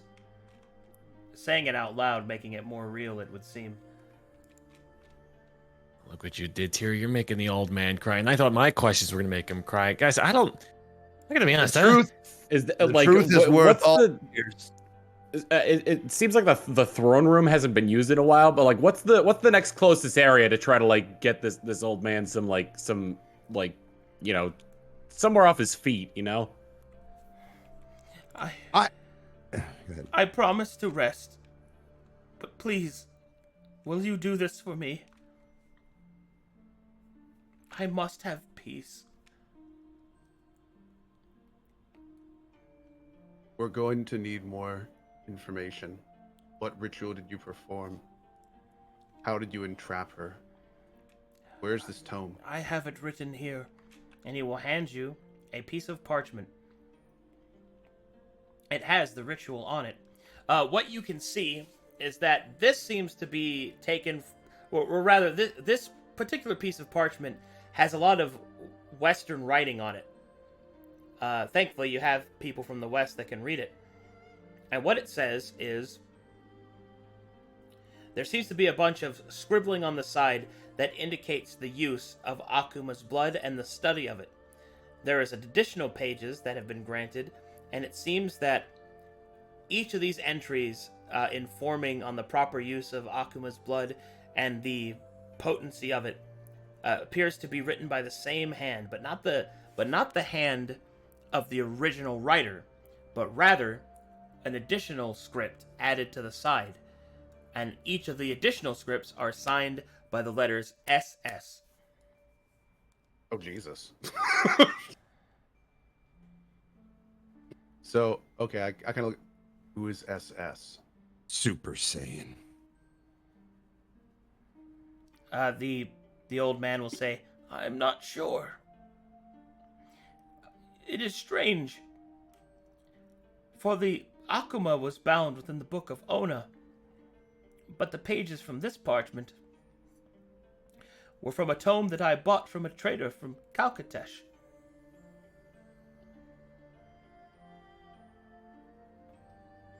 In that time, is it possible for me to have snuck away to talk to the person that first first let us in?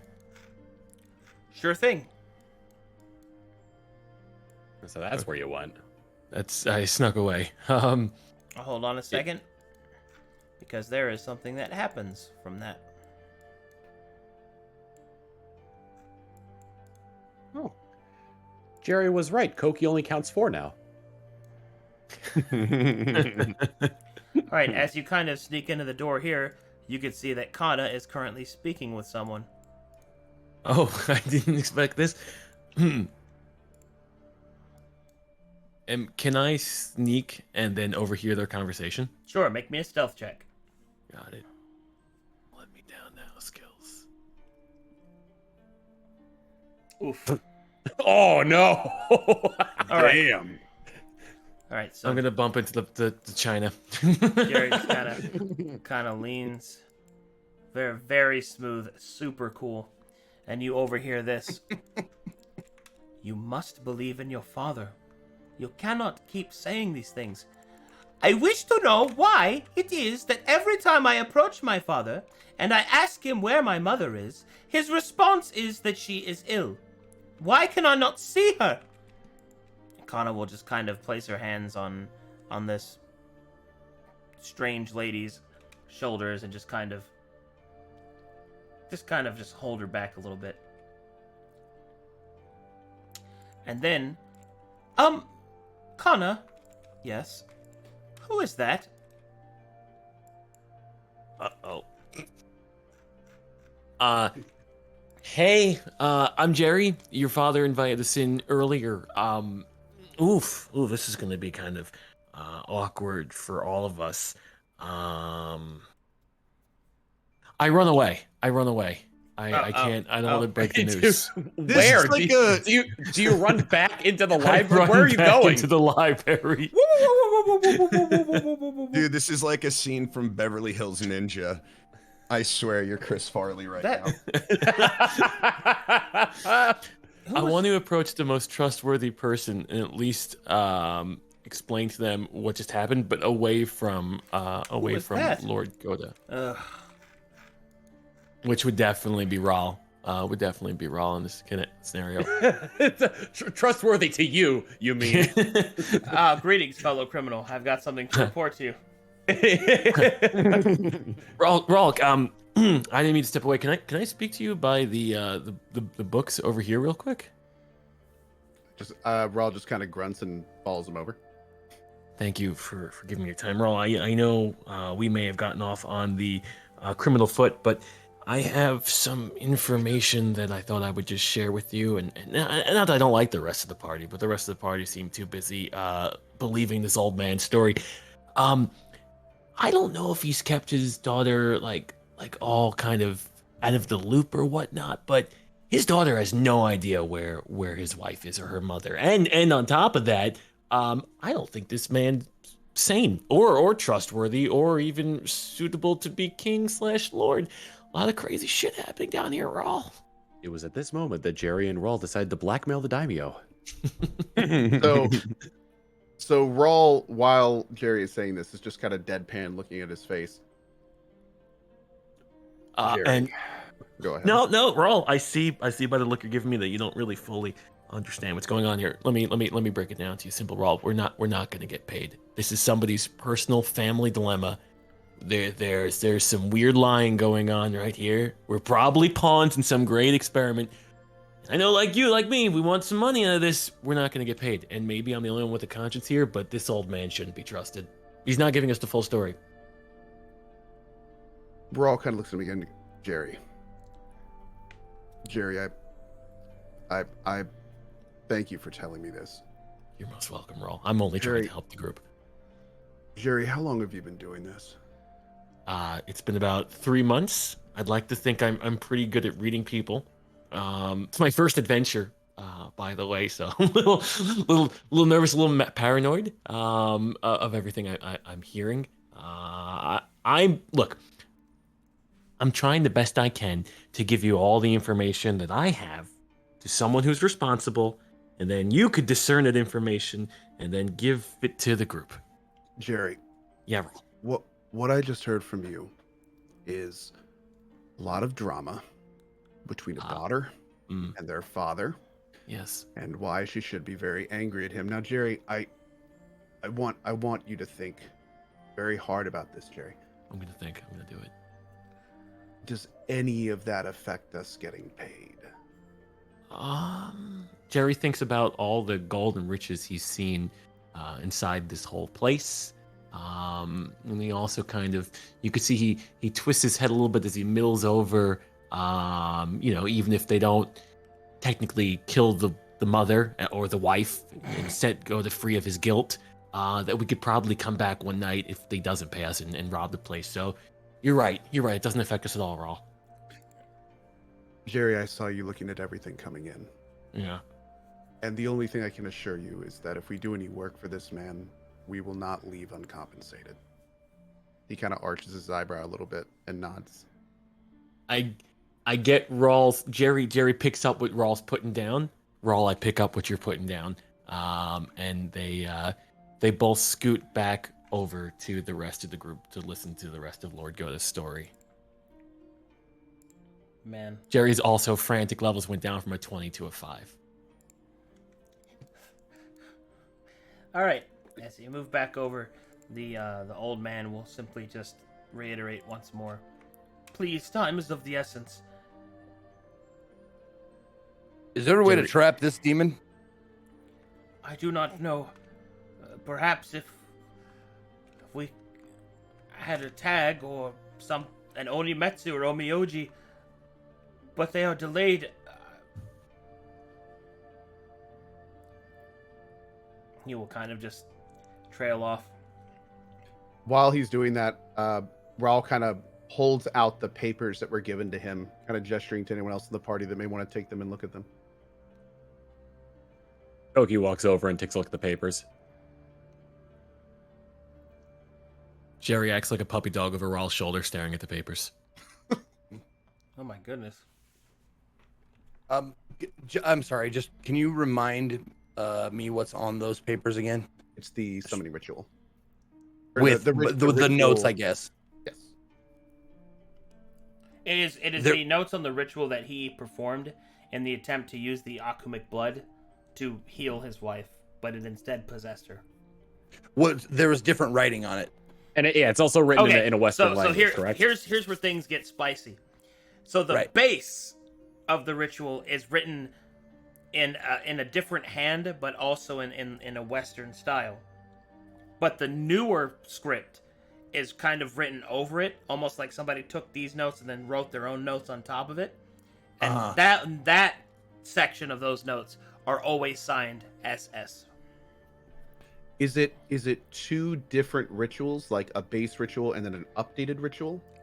That's a better way of looking at it. It's like an attempt to update the ritual, yes. While the Gecko Bro is looking at the message, I'm gonna walk down back to the old elf bro. Which of? Oh, go ahead, Terry. Go ahead. No, I picture it kind of being like a high school paper that you get back from your teacher with like capitalize this paragraph here, like that kind of shit. Yeah, like that, basically. Okay. All right, so you come on down and you say, Come on down to Oma. This ritual here and the updates to it. What do you know about this outside of just a crazy scheme to heal your wife? When it was sold to me, the man insisted that this was an artifact from his homeland, from Calcatesh. Did you know the man? I did not. I admit that I was fairly desperate and I would take anyone that would offer to me. But he seemed genuine. He even spoke of that this tome had come from the last stand against the cataclysm. But study it as I might, I could barely make any of the symbols out. Did Seems you may have been taken advantage of by a charlatan. It is possible.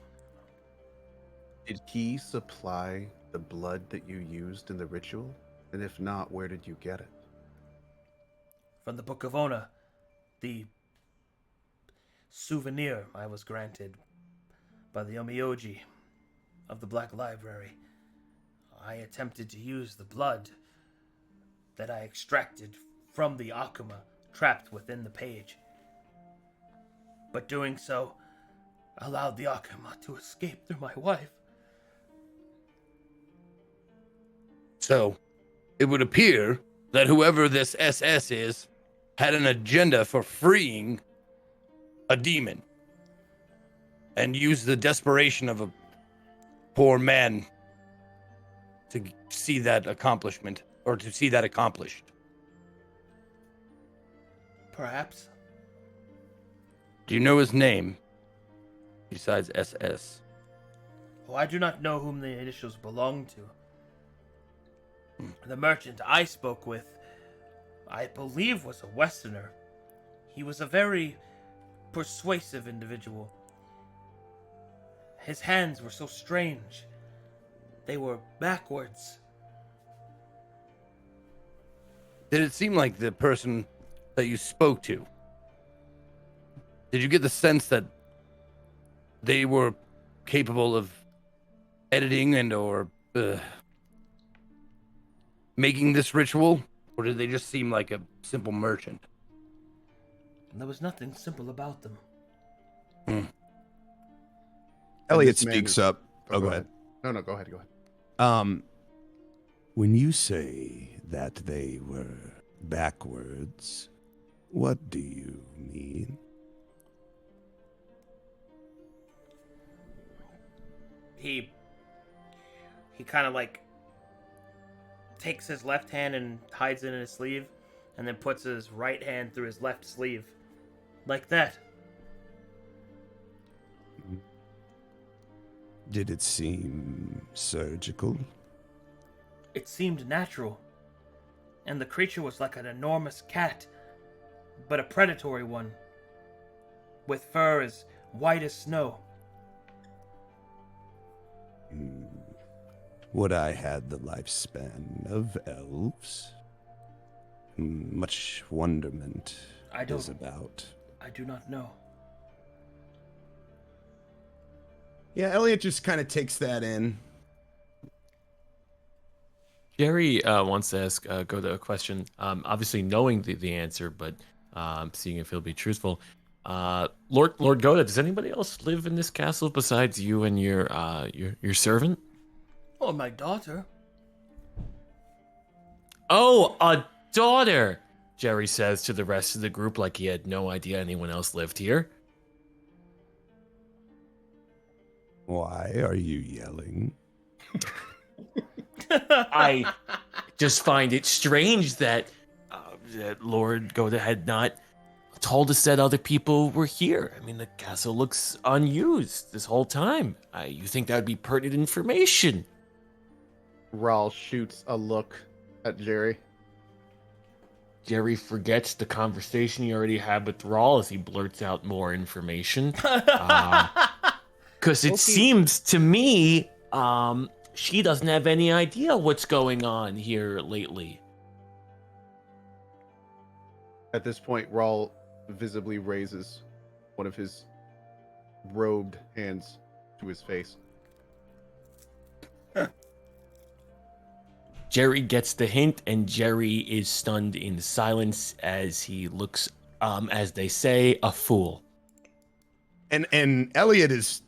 Am I seeing this happening in front of me? These like baseball signals and stuff. You're in between them right now. Yeah, I know. It's I'm hard like, to what is miss.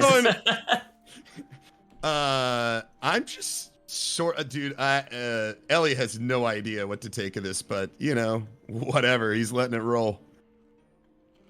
Ma'am. Jerry doesn't say any more. Jerry is in complete embarrassment as he turns a little shades of red. Koki knows not what Jerry is rambling on about, but Koki has question. Person who sold Lord Goda the tome, this person came to the palace, or this person was like at a merchant stall? Like where did Lord Goda obtain this tome, or this ritual rather? I met the individual on my way to the west, seeking medicine for my wife.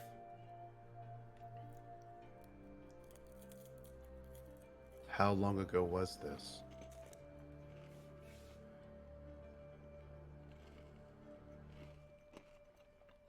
Roughly a month.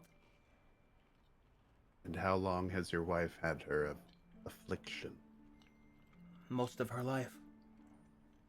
She was so Why strong. now? But she got sicker. As we got older, we got weaker, I suppose. Until it became too much for her. Koki was thinking to possibly confront person who sold the ritual, but if a month has passed, then Koki believes that person may be long gone by now. Jerry agrees with Koki. I think you're onto something here. It's like a simple trail. We approach the person who sold the ritual, and then it takes us back to where the money is. It's always follow the money, or follow the ritual in this case. I agree.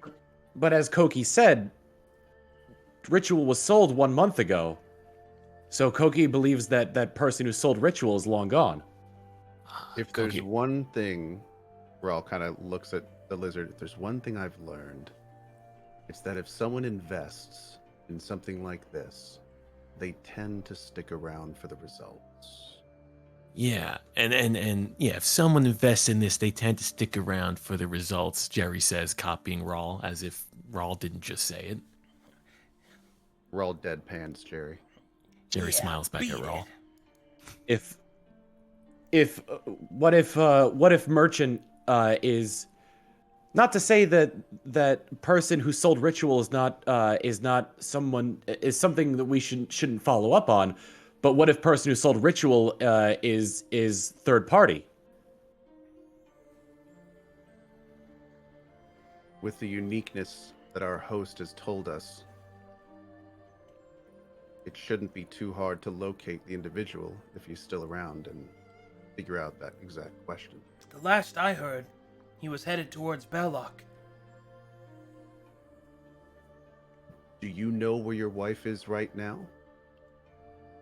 The cliffs, northeast of here. I believe she's holed up in a cave. And how far is Belloc from here? Belloc is We're several... in Belloc. Oh, Belloc. So Belloc we are just outside of, but it is still a further walk than the cliffs. Quick question. My Paladin Divine Sense, is that like a big showy thing or? No, it's a subtle thing. Okay. I would like to do that facing everybody. It's 60. Hold on, I got this right there. 60 feet. Oh, nice. Okay. Okay, Oh, wow. what you looking for? Let's see. I don't know, like, does a fiend, does that count? Like, is that a demon? Yeah. Okay. So I'm looking for demons or consecration, desecration anywhere in this area within 60 feet of me. You do not detect any of those in this area. Okay. Mainly I was just seeing if old man was like a demon lover in disguise or something. Oh wow, okay. Okay. Well, whatever it is, like. You do not detect any such deceptions. Okay, cool. Would Thierry, would you share that with the party or? If I found something, yes. If I didn't, unless you saw me doing it, I'll tell you, or you can ask me, I guess. I'm not But sure if I didn't see anything, then there's nothing to tell, really. Okay, got it. I'm correct to assume, Zeke, that when you're speaking, so if you're holding yourself with a certain amount of confidence, right? When Thierry speaks, yes. Yeah. Like it's kind of powerful, kind of leaderly. I don't know if that's a word. Confidence, for sure. Okay. Authority-esque from the sounds of Okay. it. You get probably like a soldier-ish kind of a vibe off him. Okay. Please. Time is of the essence.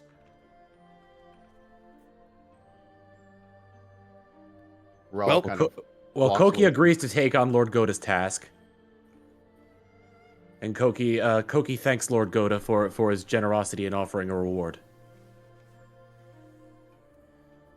I also Elliot nods and speaks to the I guess Dynamo or whatever, and he asks, "Is there any items you can aid us with on our quest?"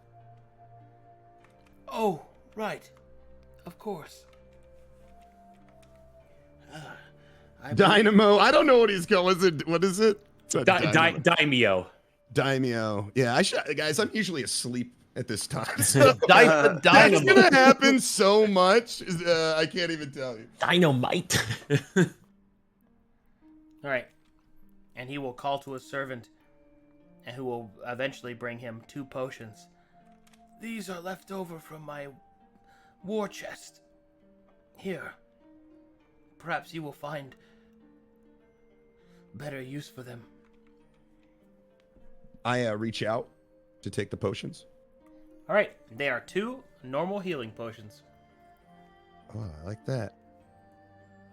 Lord Goda, you said your war chest. What war did the those so pretty jade pearls belong to? Or the ones that were on the chair that was up north? Where did you get those? Jerry senses Rawl giving him daggers in the back of his head, and Jerry slowly walks away and thanks Lord Goda for his time. Lord Goda does not know how to answer that strangely probing question. Rawl slowly, subtly shakes his head. All right. Daimyo Goda, before we leave, I made a promise to ask you if my friend here, he was curious to try on the crown that is seen by your throne. Jerry nudges up against Tiri as if Tiri has no idea what Jerry's really going to do. He just wants to try it on to see if it fits. Perhaps make I'm thinking of that getting he's one for Lord of this myself. land. Yes, Lord of this wonderful estate. So when Jerry's like, no. But if you don't have the time, I totally get it. We have Tiri, now's not the time. We have a mission.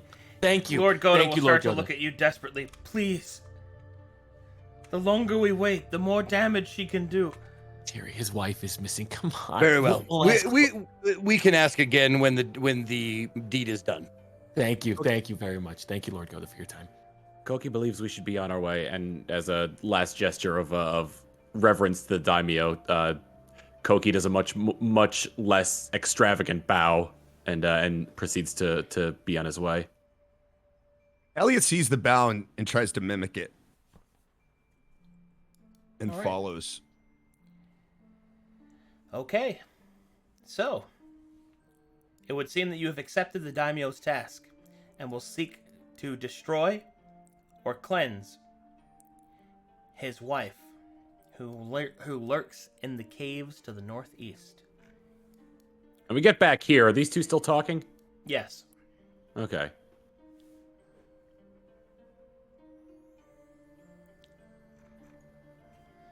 And as you guys kind of walk through the door, Kana will say, "So, I take it that you took it up then, yes?" Indeed. Good. This is what I was telling you about. So be it. Where are they Rawl rolls going? his eyes. Who are these people? Don't worry yourself about it. They are friends of your father's. And she will gesture to leave. Like, go. Jerry does you- a curtsy.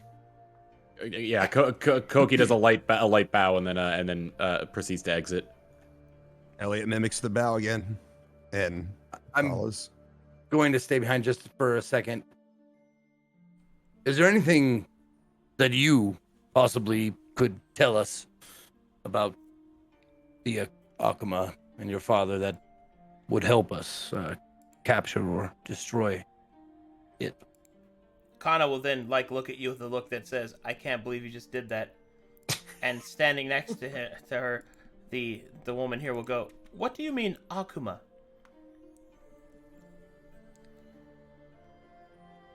Oh. You were not... That's right. I'm sorry. Sorry for what? I'm not allowed to tell you. It has slipped my mind. Tell me what? Kana will try to Perhaps calm the girl. you... She will shove Perhaps... Kana off. I will go and see my father immediately. Perhaps that is best. Kana gives you a look that says, "Come on, man." What the hell? And I give her a look that it's not shame. It's more of like a nod, like that's the truth is important. That happened. Rawl kind of starts to walk away and looks over his shoulder. Way to pull a Jerry, Tiri. Oh, Jerry no. looks around like, what does that mean? Is that a good thing? And I follow you guys out, and Raw, you're the one who said that, right? Yeah. I look at you. I walk up to you. That was not a mistake. I did that on purpose. Rawl just kind of smiles. Maybe you like trouble a little more than you let on. Secrets and deception, they only lead to more pain. Well, we can agree on that much. Jerry's in the background just kind of mimicking, pantomiming a little bit because he's really... Thierry's just too good for him. And I guess he finds it funny. A little bit of laughter, a little comical. Oki's just kind of dipping his hand in the fountain. Steer walks out. Oh wait, never mind. You zoomed past me. Oh, dude, it's so Can you hard to Ace see Ventura there. rewind for a sec? There we Yeah, if you want to stop me, go ahead. Yeah, that's fine. That's totally fine. I do stop you. Elliot stops you. Excuse me. Terry. Yes. He looks a little bit sheepish right now. He says, "I have been watching you." And how have you sized me up?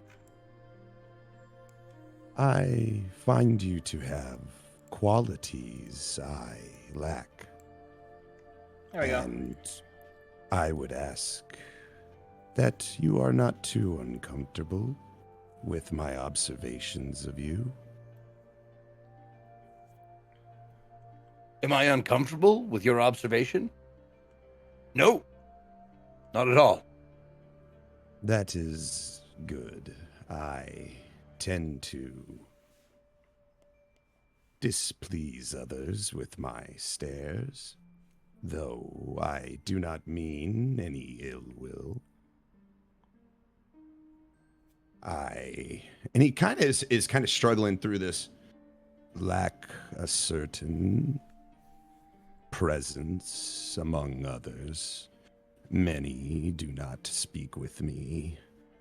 I hope to learn how to be more approachable. Okay. Are you just going to study me, or do you want to ask me for advice, or... Observation for now, but I may have questions in the future. If you do, ask away. I will tell you straight. Thank you. It is difficult for me to make friends. Perhaps this is the beginning of ours. And I bow a little bit. You don't have to bow to me, but thank you. I look forward to our friendship as well. And, I just kind of do a quick nod, not so much a bow, but still a little unsure of himself. And I gesture to the rest of the group with my hand. Come on back. Is anyone familiar with this area? I know he said the cliffs, but... So Jerry interjects saying, when we were at the little gazebo earlier, there was a jade that was pointing to the east. I don't know if it wants us to follow it, or maybe it was just pointing in a general location. I touched it, it moved. I don't know if I should have done that. Koki thinks maybe friends can gather information in is this like a town outside It's not a town. It's just the estate. The directions given to you, the caves to the northeast. As you do ask around, eventually, like there are guards and other people here. They tell you that the cliffs to the northeast have a series of caves in them, and that they are not a long distance away at all. They're about 3 hours outside of the estate. The town we're just outside of, how far is that away? That's the city of Ballock, and you're about a day's travel from that. Oh, hey, okay. Mm-hmm. I walk up to Rao, and I just throw a suggestion out there. Perhaps we should take an inventory of our skills before we leave. Rao just kind of looks at him and nods. Not a bad idea. All right, as the rest of you approach this guy. Oh, greetings. You're still here. Why are you still here? Is friend feeling better? I'm fine. I have gathered my breath, and my body is strong and purified. I actually went over to him to ask for directions to the cliff, but he kind of Oh, you wish for directions to the cliff. Well, they are found to the northeast, approximately 4 hours in that direction, with pointing with my nose.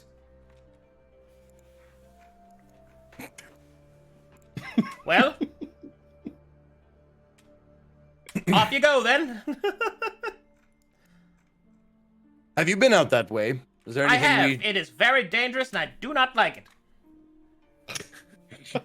I prefer to stay inside with my scrolls. Thank you very much. Is there anything in particular we should watch out for, like Yes, poisonous potholes. snakes or what? Potholes. Nothing is worse than a pothole. You're walking along, then suddenly, snap, your ankle goes down, and you are in terrible pain. I hate potholes. I keep insisting to the daimyo that we need to increase infrastructure. I have sent several distinct and detailed letters to the fellow clan heads, but I have always responded with the same polite jargon of "go away. We don't want to listen to you, scribbles while squinting." Well, I didn't earn my name by just sitting around, not reading and figuring things out. If there's one thing I can't stand, it's a bunch of political monkeys walking around flinging their own feces at each other, saying, "We're not going to read your in-depth reports. We're going to just sit here and pretend we know what we're talking about." So you're saying the road is paved then? Did you know that there is a person in the moon? Yes, I know there is. They watch me when I sleep.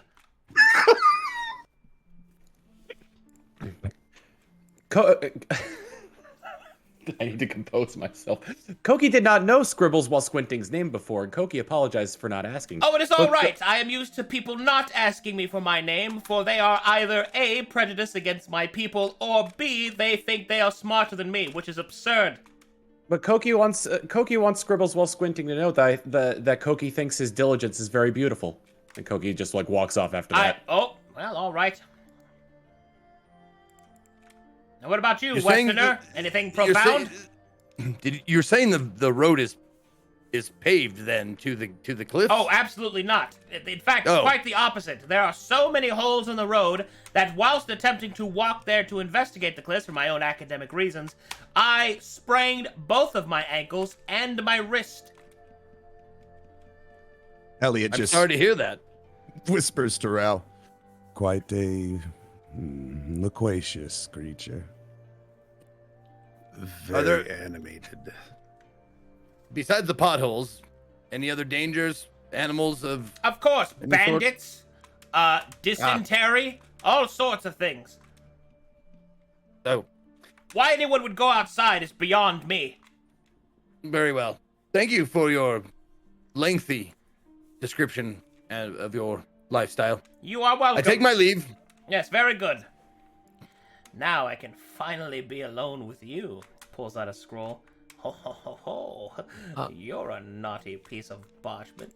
Ready for Okay, my... Elliot leaves this group and just wants to hang out with the guy with the scroll. All right, this guy seems cool. Like, I don't know. I just feel like I just want to. Oh, look at your secrets. Your dancing, waving letters and vowels like a concubine across her fan.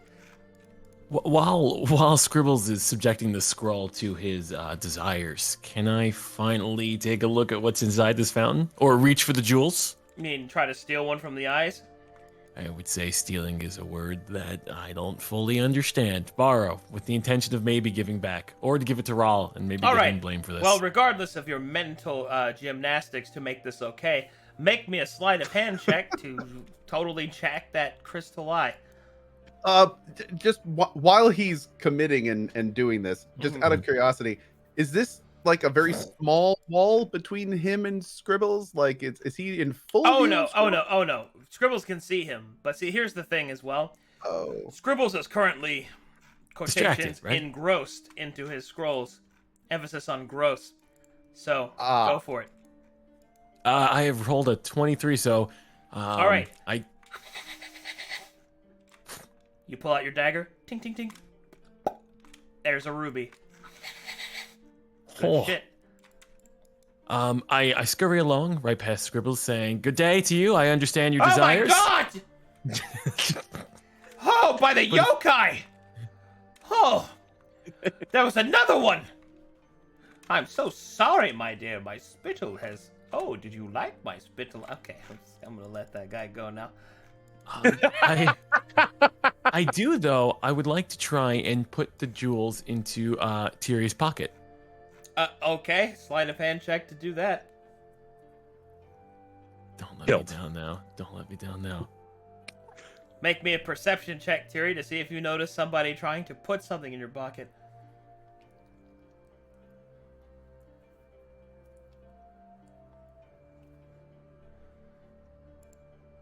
Tiri? Tyrion has fallen asleep He at the is, wheel. no. He's So bio. He's bio. That he doesn't know Oh, what to do. Oh, he went to the bathroom. Well, this is far too potential to be too hilarious for me to skip it, so I'm gonna wait for him to get back. Nah, just While, don't tell him. Don't Tyrion even is- tell him. Yeah, that'd be Let him great. figure it out. Yeah, just let him figure it out Tyrion's on his own. catatonic right now, so it goes off without a hitch. This is a very normal group that will do very normal things, I can tell. Oh yeah, this is gonna go well. While we're waiting for Tiri, Yeah. can I take a look at something down here? Where are you? Where are you? Let's see. I am down by the. Oh, there you gong, are. Yeah, sure thing. What do you got? And hearing what Jerry said to the Gota, I'm now examining that small piece of rock that he mentioned that he could manipulate, and trying to figure out, since I learned earlier about the word lavender and that this is a potential travel situation, I want to figure out what purpose that could have with what I know about this system. Arcana check. Got it.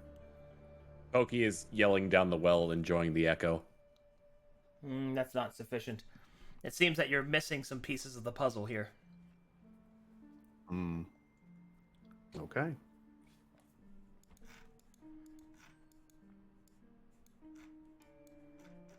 Are you back, Tiri? Yes, I am. Yep. Okay, make me a perception check, friend. You betcha.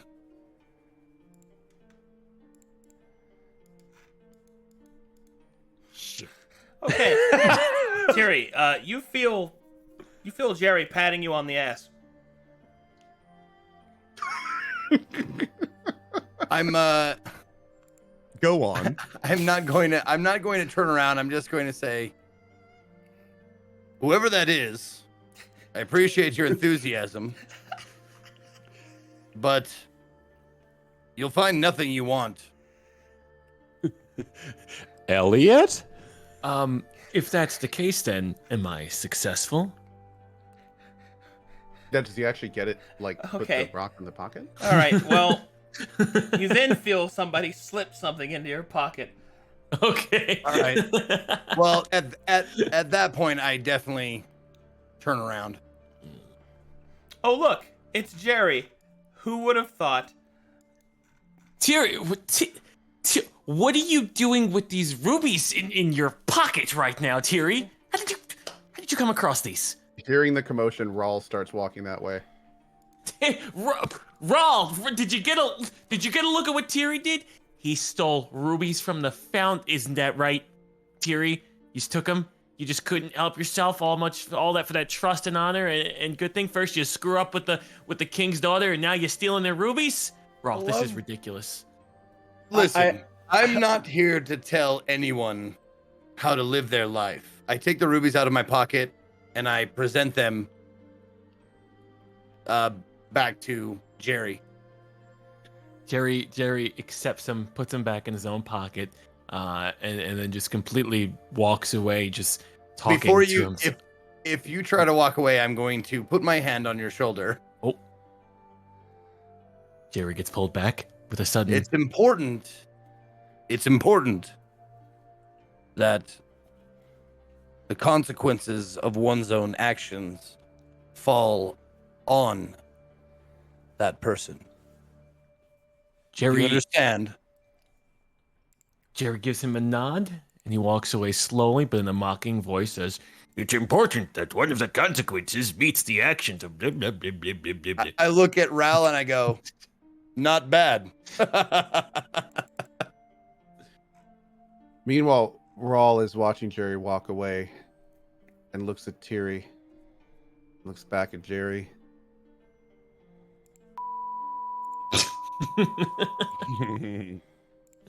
That I He said a swear.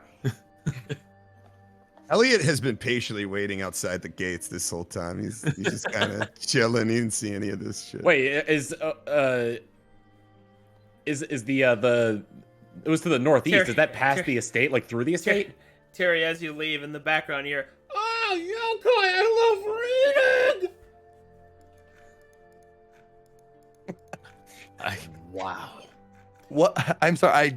What did I hear? You hear, Was it oh, but muffled? Yoko, I love reading. Oh, okay. Well, Only one day I find as much joy. On top in of that, you anything also as that person finds in scrolls. on top of that, you also hear Koki shouting his own name down the well. Koki! Key. Koki laughs. What do you want? Want? Koki walks away from the well.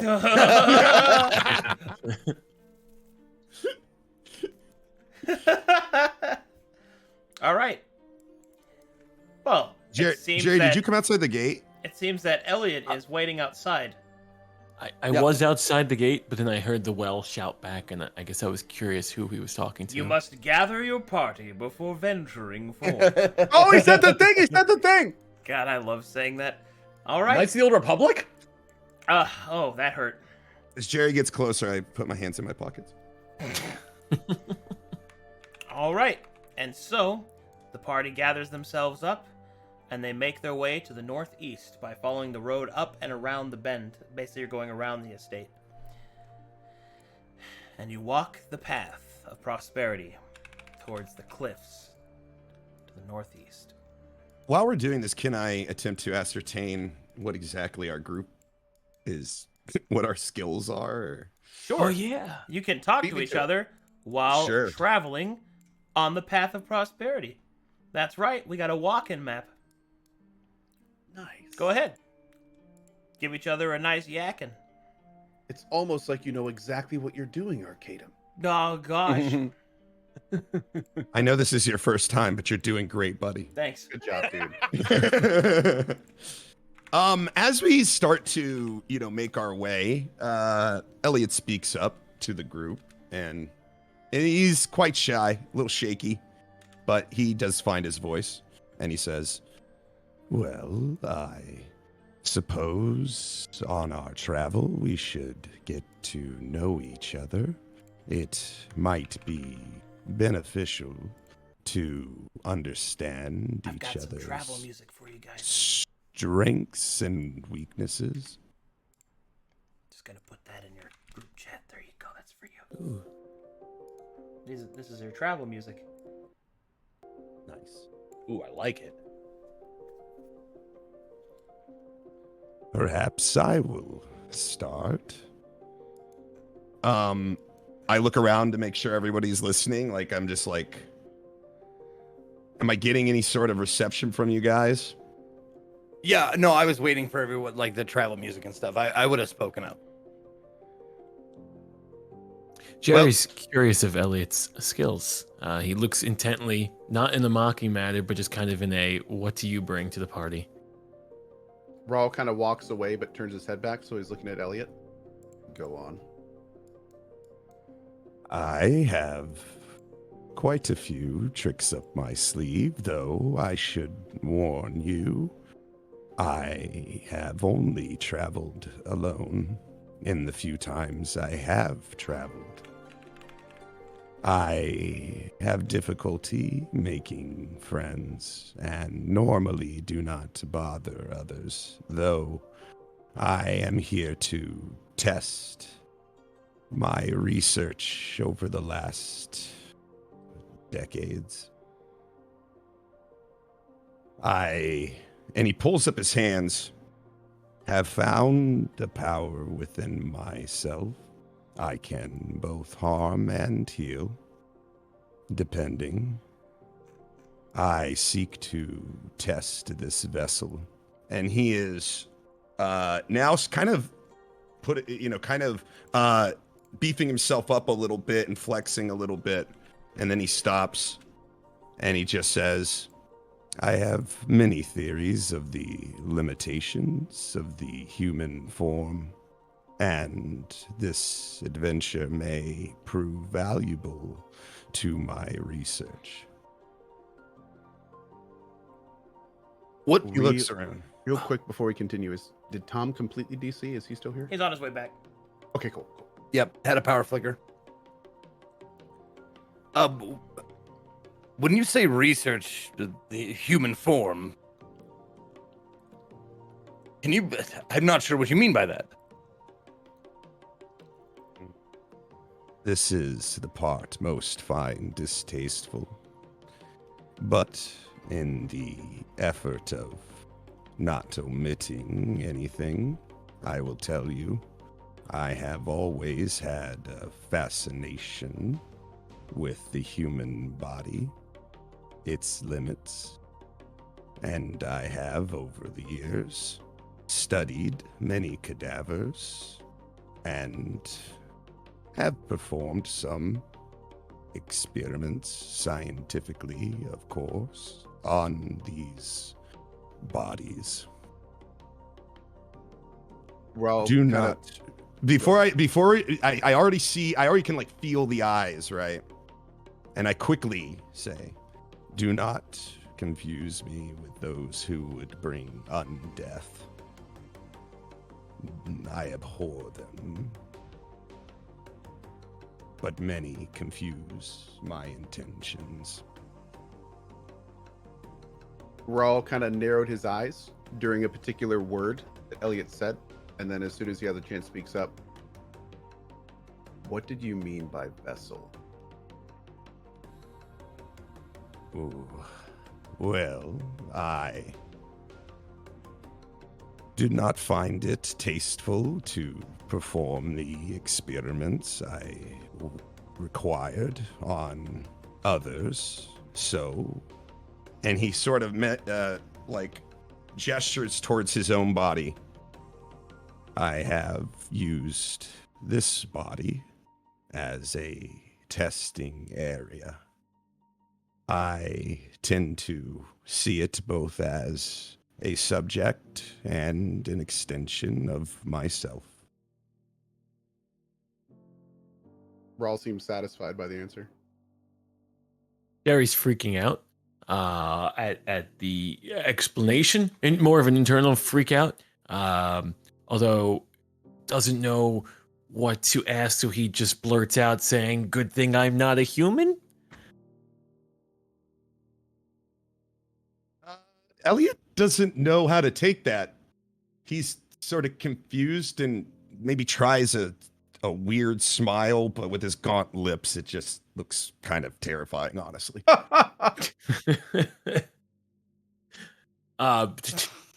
Jerry says thank you in his kindest tone, but backpedals a little bit, not to discern or to make Elliot feel uncomfortable per se, but I think to I make like himself... cut him off. I like cut him off like in whatever he's saying as he's backpedaling. Is that cool? Yeah. And I just ask you straight up, do you fear death? Well, Elliot, I don't fear death, but I'm starting to fear you. That is a normal reaction I have found. Again, I apologize. My mannerisms are not refined as others. I am also aware that I am cognitively limited, and I have a hard time understanding the emotions of others, though fear I am quite familiar with. Can I roll I guess an insight on Elliot, or no? Is that legal? That's up to him if he wants to allow you. To be clear, Sure. rolling persuasion and deception and insight and stuff like that, player to player, is up to the players to decide that kind of thing. Okay, I'm just trying to find out if this is an act or if this is actually who he is. Dude, I'll give you, like, if the DM's okay with it, I'll just give you an honest answer based on your role. Yeah. Okay, cool. Yeah, You guys decide that amongst yourselves when dealing with yourselves. Sure, go for it, man. Yeah.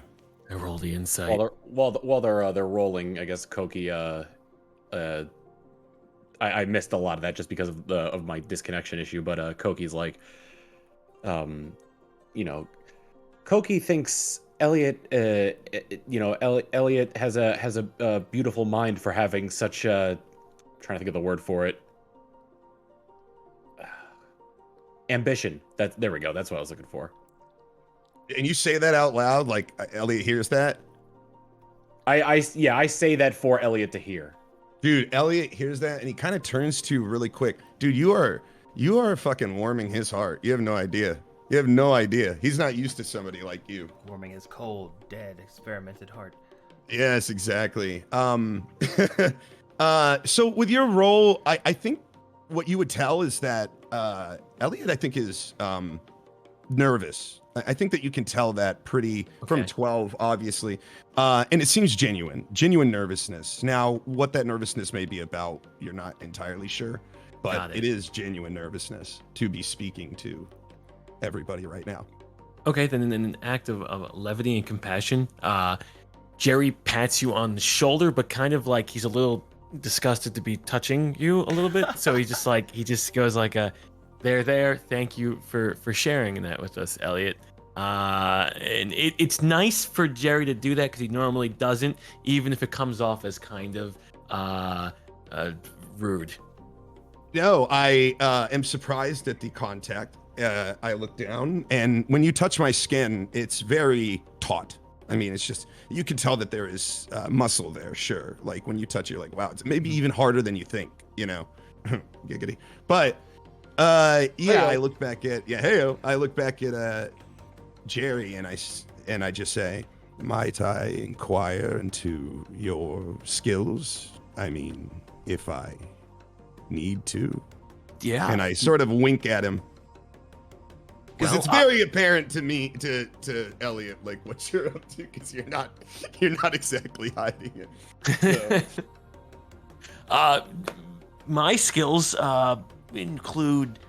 Oh man, I don't have many skills per se. It's my first adventure. I sneak around a little bit. I tend to bungle things. In a light of honesty, Jerry reveals that he's maybe not the best at what he's doing. But that overconfidence is gonna help him get kind of figure things out. He's aloof, but he's cunning. He doesn't have many skills actually. He's a Jerry. Perhaps we will be learning together then. Jerry smiles at Elliot, but also in kind of like a weird, crooked smile, like sure, but at the same time still kind of disgusted. Yeah, and Elliot is weirdly mimicking that smile back to you. You know, like somebody who's like read like an interaction book, you know, and they're like mimic yeah. It's very much like that. And again, with his gaunt lips, and the weirdness of it just is not. It's not. It's not a welcoming book. I think that goes on for 3 or 4 seconds of them staring at each other doing that, and Jerry's quickly trying to make eye contact at Thierry in order to get him to interject so they stop making these weird smiling faces, and God hope someone breaks the tension. Well, I think you can probably guess my skill set. Oh, thank God.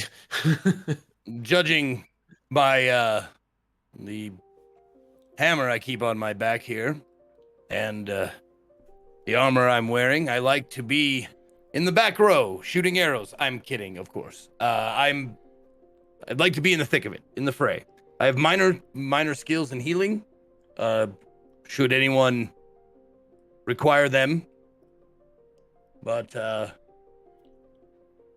more often than not, I dish out and take the damage. Jerry nods his head like I don't have to be on the front lines. Excellent.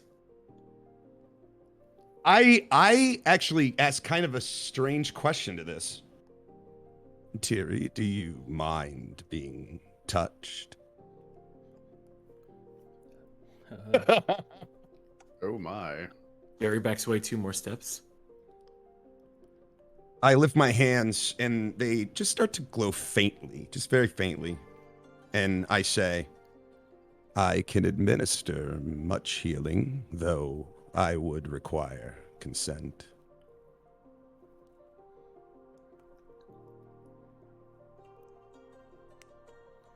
Thierry? Oh, I'm sorry. I thought you were talking to... No, I'm talking to you. No, I'm he's asking about you for you, big guy. Yeah, I'm asking if you're okay he's with giving being you the touched. creepy hands.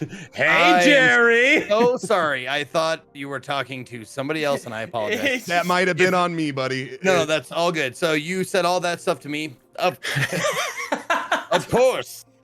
If I require healing, no one better suited for the task than, well, if I may assume that you're a cleric. I see you have a holy symbol, yes? Oh, that's to me, isn't it? Oh, shit. That's right. You're not the cleric. I apologize. Elo is not the cleric. I am not a cleric, no. I'm just fucking up all over the place. I apologize. It's okay. Okay, anyways, just to go back, yes, you may, of course. If I require healing, you can take my consent as given. I nod, and I look to the rest of the party with my hands sort of glowing. I'm hoping that some of them at least saw me, my interaction with the dynamo and me healing him, so that they can kind of get an idea of, at least there's some action, backing this up that maybe it wouldn't frighten them so much. CohhCarnage gladly accepts Elliot's healing, and hopefully Elliot will accept help from CohhCarnage as well. Rawl just kind of looks down and goes, useful. Jerry goes over to Rawl and tells him, if he possesses me, please kill me before I turn into one of him. Thank you. You got it, champ. Elliot nods to CohhCarnage and says, I believe we will be fast friends, CohhCarnage. And I nod as respectfully as I can kind of almost bowing to Koki. Koki smiles at Elliot and and almost the comedic timing of ruining the moment, he licks his left eye. At this, I sort of jump back, like kind of not in like a mean way, but like in a I wasn't, like you startled me. It's just so quick, right? It just whips up on your eye. Does Yeah, anyone is anyone in the party wearing obvious like swords, bow, crossbow, like any obvious weapons or armor? I mean, I know I have a bow and some arrows that's in my backpack, but I'm I wearing- probably a bow on my back. I'm wearing like very, very like sort of they're kind of they're like Shinto priest robes, so they're very like big, so you can't really see what's underneath them. I'm just have Okay. a backpack on. I have a vest, a very light vest, with nothing underneath. It's weird. It's like a redneck wedding. I just got a vest on. My arms are out. So it would be safe to say that looking around the party, I could see like I might be the only one that's melee face to face, eye to eye. Like some people might be sneaking around and backstabbing, but I'm the one who The front Like, line. no one else like looks like they're outfitted to be toe to toe. Not in first appearance, but for some reason I've got the highest armor class of the group, so I'm probably gonna be up there with you. It's your scales. Are we just talking about AC, like just base AC? because- No, we're talking about like at appearance, like at first You- glance. Does anybody look like they're gonna be like a melee class? You've got medium armor on and a shield, so you're pretty well armored, but you're not heavy armor wearing like this one. Cool. All right. Yeah, looking at Elliot, you wouldn't think probably that he could take much damage. Alrighty. No, I'm honestly trying to judge by like the character art, and Koki looks like forgive me, but looks like a lizard in a straitjacket.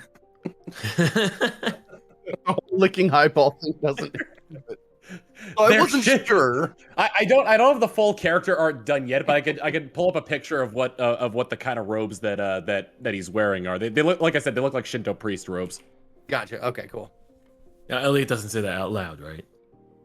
What's that? What exactly? Oh, sorry, not sorry. I was like I'm in a straight jacket. Yeah, sorry, Terry doesn't say that out loud. No. Alrighty. Elliot does look over though to Ral and has, maybe noticed that he has spoken the least out of the group, and I just inquire. And you, what? No, those robes, but no shoes and no hat. What might you bring to the table, friend? Rawl kind of looks at him for a second and just kind of puts out there, well, I guess we should get this out of the way early. And at that point, he pulls his hands apart and he holds out his left arm, which then straightens. And seemingly out of nowhere, you see the sleeve slowly pull back. And as it does that, you see a group of tentacles slowly fan out. As he does that, you see the tips of them start waving a bit. And he throws an Eldritch Blast up between Jerry and Elliot, hitting the ground to the north. Oh man, at this, Elliot's eyes get excited. Now, we would think Jerry would be, not compassionate towards someone different, but Jerry's blown away. Jerry's amazed. And We've already established the relationship you're trying to have with Rawl here, so Jerry's excited at this, and even lets out. I guess, am I able to see all of your hands right now? As right after he throws the blast, the sleeve kind of snaps back down over the tentacles as they kind of coalesce back into an arm-looking type of thing, and then he quickly draws his hands together back to where they were. This actually brings up something I wanted to ask. Is there a way to like ping the map just to show like a point on the map? Yeah. I believe that's there you go. control. Oh, no, duh, space. yeah, the pointer. Okay, Yeah. so where did you put the Eldritch Blast? So basically, Jerry was to my right, and I just kind of threw it right up the center and kind of hit it right there. Okay, gotcha. Okay. Elliot speaks up and he just says, "This is most interesting. Perhaps at some point I could inspect your arm or appendage." Rawl immediately snaps and looks Elliot right in the eye. I've been inspected for more lifetimes than I can count. Let's leave it at that. And please don't bring it up again. Koki says to Rawl, Koki thinks Rawl's tentacles have a lovely glow. Rawl Jerry- just kind of stares at him. Jerry also interjects. Yeah, Jerry and Kogi think that these tentacles may come in handy for a lot of things. They're very nice. Elliot is almost visibly frightened by your reaction, and he just says, "I meant no offense. I can be quite clinical at times." And I sort of take a step back and bow a little bit. Rawl kind of seems a little taken aback and kind of, you know, it's fine. I'm used to the attention. This has really brought me nothing but grief throughout most of my life, and it suits me where I need it. I use it when I'm able. But again, let's focus on the task at hand. I really would prefer not to talk about it. And with that, Jerry, not fully understanding how much of a burden this is for Rawl, goes over to Rawl and like, and in a stupid, elated response, it's like, Rawl, this is Rawl. You could do so many things with them. We could. You know, people wouldn't even see us coming in terms of stealing. You could just 10 different things at once. He goes on and on, a little bit more blustered about the potential for Rawl's hands. Although I don't think he understands the severity of the emotional toll, and I'm curious how Rawl's gonna feel about that. Do I need to roll something to headbutt Jerry? Is it a roll? Dude, all I see is like the Rick and Morty, like, you don't know me. well, you know? considering that Jerry's distracted with the extrapolations of the usefulness of your weird tentacle hands, you just bop him. Yeah, as Jerry is saying this, you notice Rawl's kind of left sleeve roll up slightly, and he just kind of, with one of his longer tentacles on the left arm, kind of just smacks Jerry in the back of the head while he leans down and kind of makes eye contact with him. Jerry fully understands, but still can't shake the thought of how much utility these are going to bring. But he understands the little bit more severity in the situation. But under his breath, just like, this is fantastic. No one's going to see it. This is amazing. That was great. Oh, that was awesome. Alrighty, and with So Jerry got hit, right? yeah, he didn't take any damage. Just a little bit, Yeah. barely. He basically just kind of like tapped him on the back of the head to, you know, A lot. physically show him Yeah. stop this line of questioning. Yeah. Remember our talk about consequences and actions, Jerry. Noted.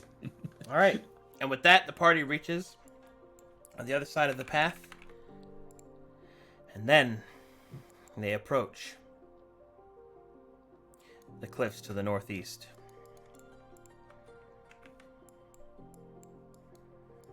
All right. I love all your characters, by the way. Ditto, man. It's fun. Diving into these guys is gonna be great, I think. Yeah, I'm really excited at the dynamic that's... I'm loving the fact that Chilled is playing D&D exactly how he plays every other video game.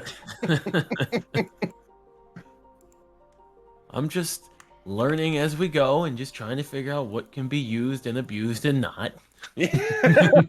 Honestly, you're doing great. You said you were a first-time player? This is my first time, yeah. Thank you. Wow. Oh yeah, Wow. dude, you're doing awesome for first time. Killing for it. sure. You're killing it. Just hope I'm not like overstepping anyone else's character arcs. You have not overstepped any. Elliot hates you, but I love you. Oh, great. I am in the exact same boat, actually. Yeah. All right, let's see if we can get Rhythmbot to work one more time. We're trying again. And Koki is Koki. Koki is Koki. I like Koki because I feel like I can So just lump sweet. Koki into it. Elliot was not ready for a Koki. All right. Not prepared. And so you follow the path of prosperity until finally you come to a large plateau with risen cliffs just above the nearby vegetation. A small path adjuncts from the main path of prosperity, and you follow it towards the northeast. Now, is there a way to? Because I don't want to Taking a keep making like perception checks over and over again. Is there like an aware status that I can just tell you like? There is a passive perception, which I always keep in mind, but Cool, generally okay. speaking, when you make a perception check or similar senses check like that, it is applicable through the whole scene. Okay, so I'll just do that right now if that's cool. Yeah. Cool. As we walk up, Elliot looks at the rest of the group and just says, "Perhaps I'll be more effective from the shadows, but I will be watching." And at this, I attempt to kind of blend into the foliage, and I would like to roll stealth. Go ahead.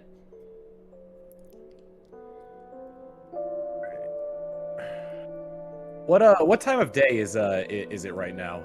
It is late afternoon. Okay. But with that roll, Elliot becomes a chameleon and disappears before our eyes. I want it to be like that Homer Simpson thing where I just go into the bush. You know, like I just meld backwards, staring straight ahead, the creepiest I can. I just meld. The entire time you're doing it, you're just glaring at Jerry. Yeah, I wink at him right before I disappear. Oh, beautiful. Amazing. I toss him some parchment and say, "Make sure you're 20 yards from the camp." Always watching. Always watching, Lebowski. Always, Exactly. or Wazowski. Always. I like watching. Lebowski. I would love a Yeah. Monsters Inc. Big Lebowski I love crossover. the crossover. Yeah, I love it. It was perfect. They both Don't have John change anything. Goodman. Yeah, they do. They do. Oh, So my when you- perception 19 for whatever this scene. Perception 19. All right, as the party moves forward, you're able to spot the blood trail leading into this cave.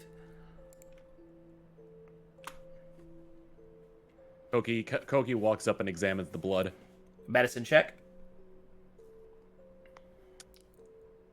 Oh shoot! All my windows went away after my power went out. One sec. Zeke, did you share with us back in the throne room that you attempted to use that detection? No, I did not because I Okay. didn't come up with anything. If anything was hinky, I would have told you. Okay. Yeah. So we don't know that you can do that. Not unless you're familiar with other paladins. 16. With a 16, Koki, you trace your hand over the blood, and you hold it up. The blood is not that old. A few days, at most. Koki shares this information with everybody. Someone has been here recently. Koki sees that this blood is only a few days old. I would like to do investigation to see if this is like there's drag marks, if this is the blood of a humanoid or anything like that. If that's Investigation. possible. Okay. Oh, wrong one. Oopsies.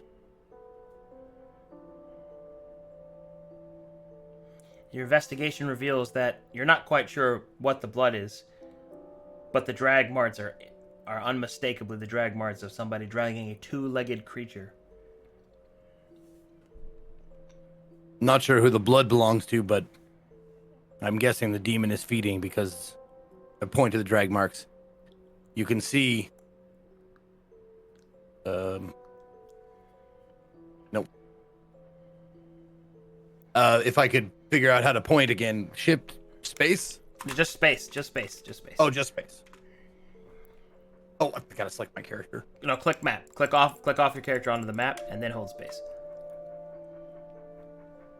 Oh my god, I'm such a moron. Okay, there. I can see by the drag marks, and I point here, that it looks as though someone was hunting and now is feeding something. Rawl looks up at the sky on over here and says a few words in a language that nobody understands, and then walks back to the group. While this is going on, Jerry keeps counting on his fingers. 1, 2, 3, 4. 1, 2, 3, 3, 4. Confused, like we're missing a party member. And just faintly from the bushes to your left, you'll hear, I'm watching. Just fucking three amigos like, look up here. Look up here. Jerry, I love Jerry Elliot. lets out an oh shit moment. And I guess kind of hides behind Rawl. Hey, I will Arcadum. do the Oh, divine sense again, aimed at the mouth of the. I think it's a 60-foot radius, Mhm, but I got you. As you use Okay. divine sense, the stench of fiend covers the cave. To be clear, well, actually, you know what? It's not our. Never mind. I turn to the party quietly. It's here. It's in there. I feel its presence.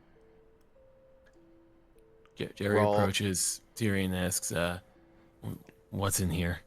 What's in there? What presence do you sense?" The demon. Oh, The the Arcadum. demon. The demon. Okay. Rawl kind of yells up to Tiri, "Can you see anything?" Do you take a look inside? Yeah, I'll peer inside the.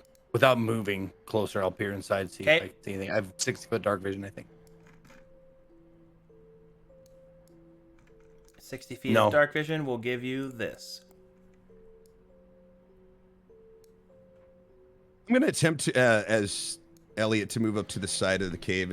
I don't know how you want me to do in and out of stealth, or if you think that's As long as you appropriate. maintain cover, you still have stealth. Perfect. Okay. Yes. Just the left side there is if we're starting to approach. You must gather your party before venturing forth. I unattach my maul and get it ready in both hands. All right. Does the party choose to enter the cavern? Yes. I don't see it. I don't see it yet, but it looks like the caverns go fairly deep. Elliot sure does.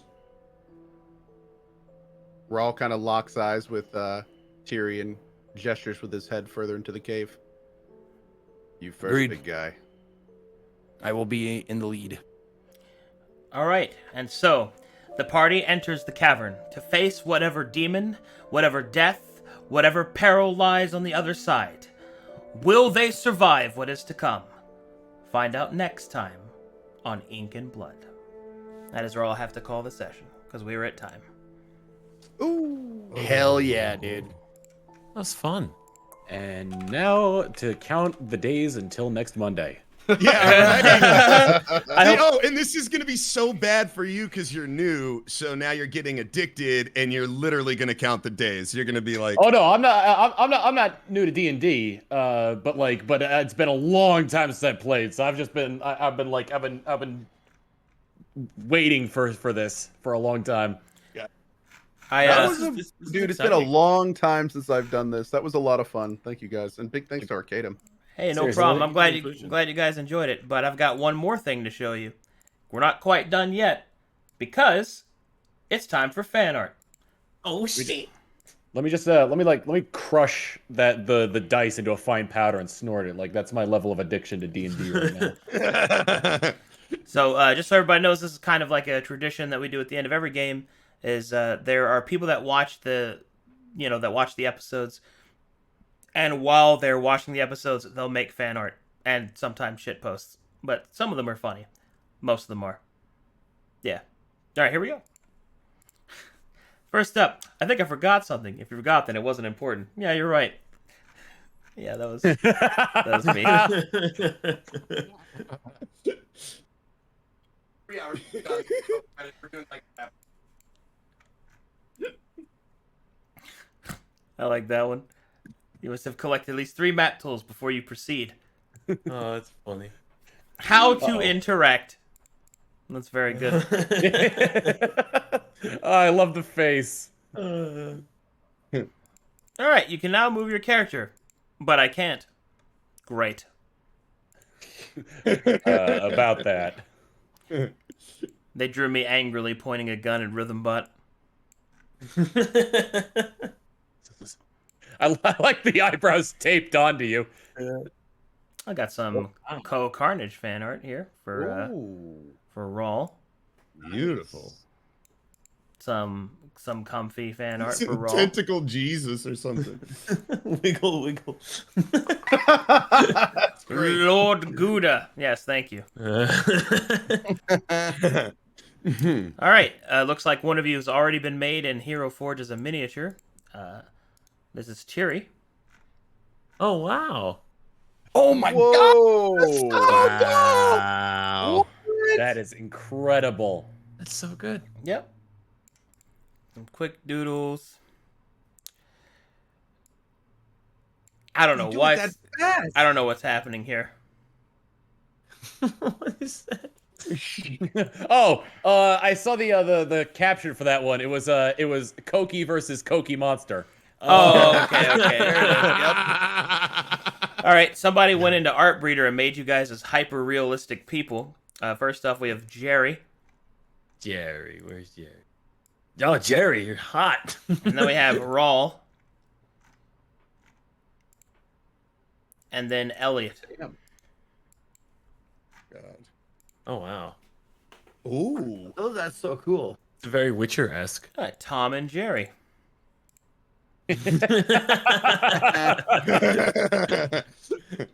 Well, we got our first gender bent. Thank you, artists. Oh my god. Jerry's hotter. Corporate needs to define the That's a difference hot Jerry. between this voice and that voice. Yes, that was the inspiration. Oh man, Shine, Jerry. Big boy. Part of. Shine. big boys are coming out.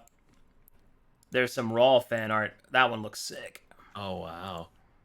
Dude, what? That's Yeah. fantastic. Gold jewel. Lord Coda and Hex. Yeah, pretty good. Corpses. That's a going disgusted. Corpses. Yeah, you're wearing a little bathrobe. Aw.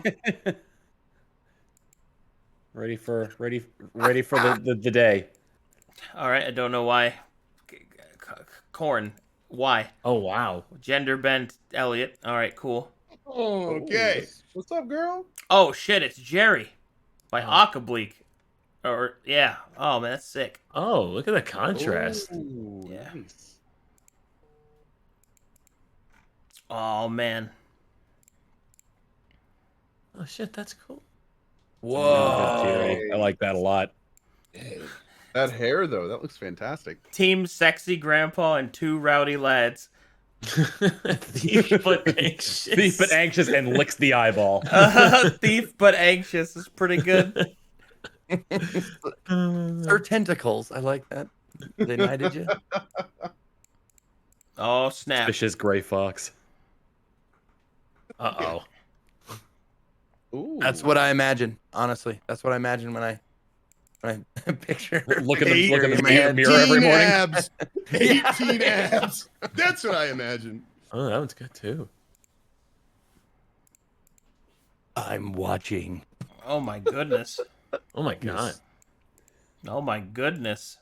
When it's done realistic like that, that makes me uncomfortable of Oh my Cookie. goodness.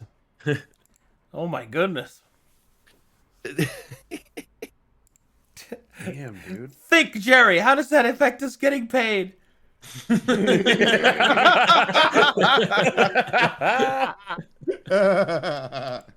This is awkward. I run away. Yes. Prepare for trouble. Oh, God. Why am I hot every time? Yeah. Yeah, Oh, you're looking better every piece here. Now Yeah. that Elliot is sick. Yeah. That's how I see Elliot. That is as the conceptual person that is like so fucking cool to see. That's like, bam. Here's another Elliot for you. Oh wow. Wink. Wow. That jawline, Elliot. This old man is sus. He's gonna scam us.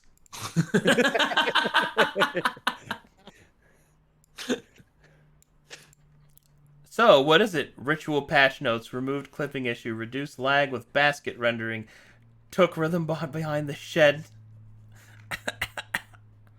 Oh my god. It's Jerry. Ooh. All right, not as anxious this time, which is good. Okay. Yeah, they draw you a lot cooler than you act. Yeah. Oh my god, somebody actually drew the thick Jerry. How does this affect us getting paid? I thought the tentacles too. Oh, that's so good. Wow. Oh man, dude. That's so fucking funny, man.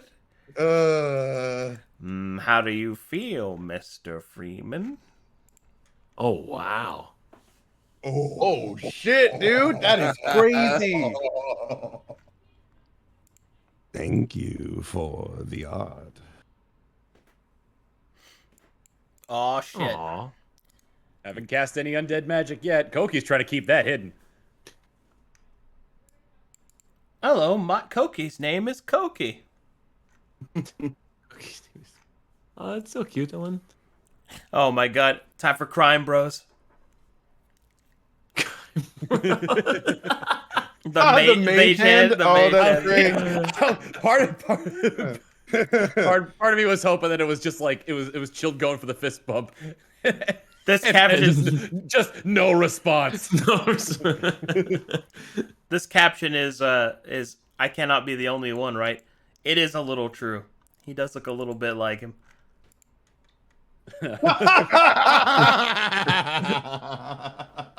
Oh man. Moist tentacle. I demand to know why I can't see my mother. I wish to see her. And who is that? Oh, Jostle clank. oh, traditional art Koki. Ooh, nice. Wow. Oh, I didn't even think about that. You could probably just sit on your tail. Yeah. You don't even have to have a chair. Yeah, it's prehensile. Weird. Now, how's all those gems got in there, huh, Terry? Dude, that little smirk.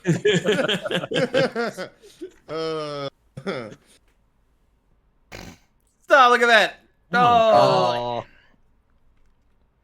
Dude, I'm Baby Yoda. So good.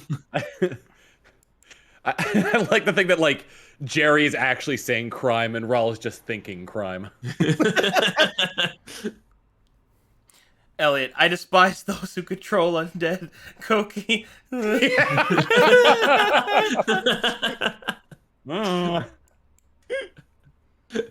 We have a bunch of nerds here. This is a crossover between Elliot and Tori, who's Monteglue's character from one of the prologue games. Ooh. What up? It's your boy Jerry here, just looking cute. Is Oh that my mask because of God. Lorne? Oh my god. Is that masked because of what? Lorne? What? Like the god Lorne? Well, Like the other character? I don't know anything about the other character. I was just oh no. curious. She just wears a mask because she wears a mask. Gotcha. Okay. Jerry. Stupid. Tell me, sexy Jerry, do you fear death? Oh my god, dude. Jerry, please help me.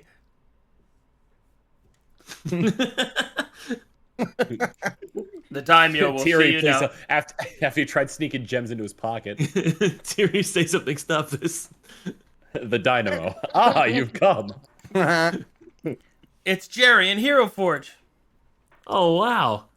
And of course, my hands are full. With the gems you stole. It's more Jerry. Everybody loves Jerry. Ooh, kooky. Classic Jerry. Ooh. Aw. Got ourselves a group shot. Uh-oh. Oh, that was so nice. Nice. Which god do you serve? Oh, I serve TikTok. Oh no. Hell yeah. You can play all the music you want. Shall I sing you a shanty? The pantheon changed a little bit. It used to be the god musically. Oh, that's a disgusting. Meanwhile, cookie. Yay!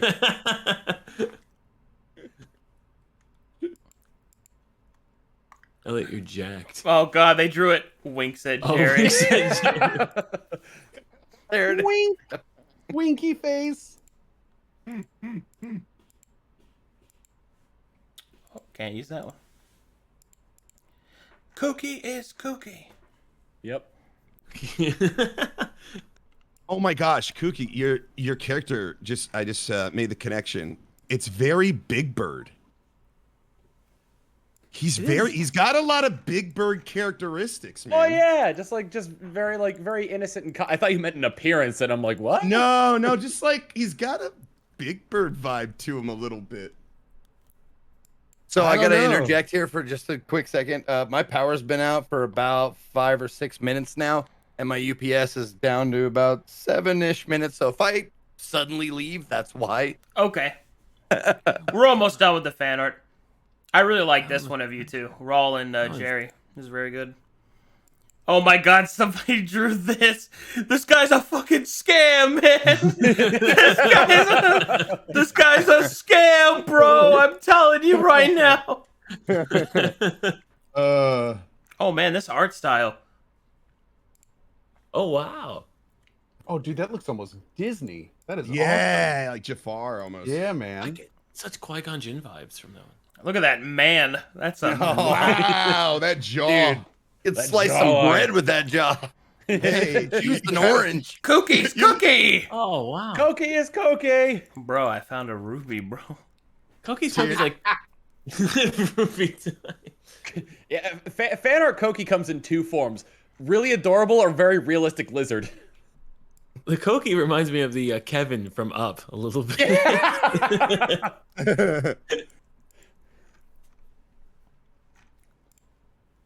Look at that ass.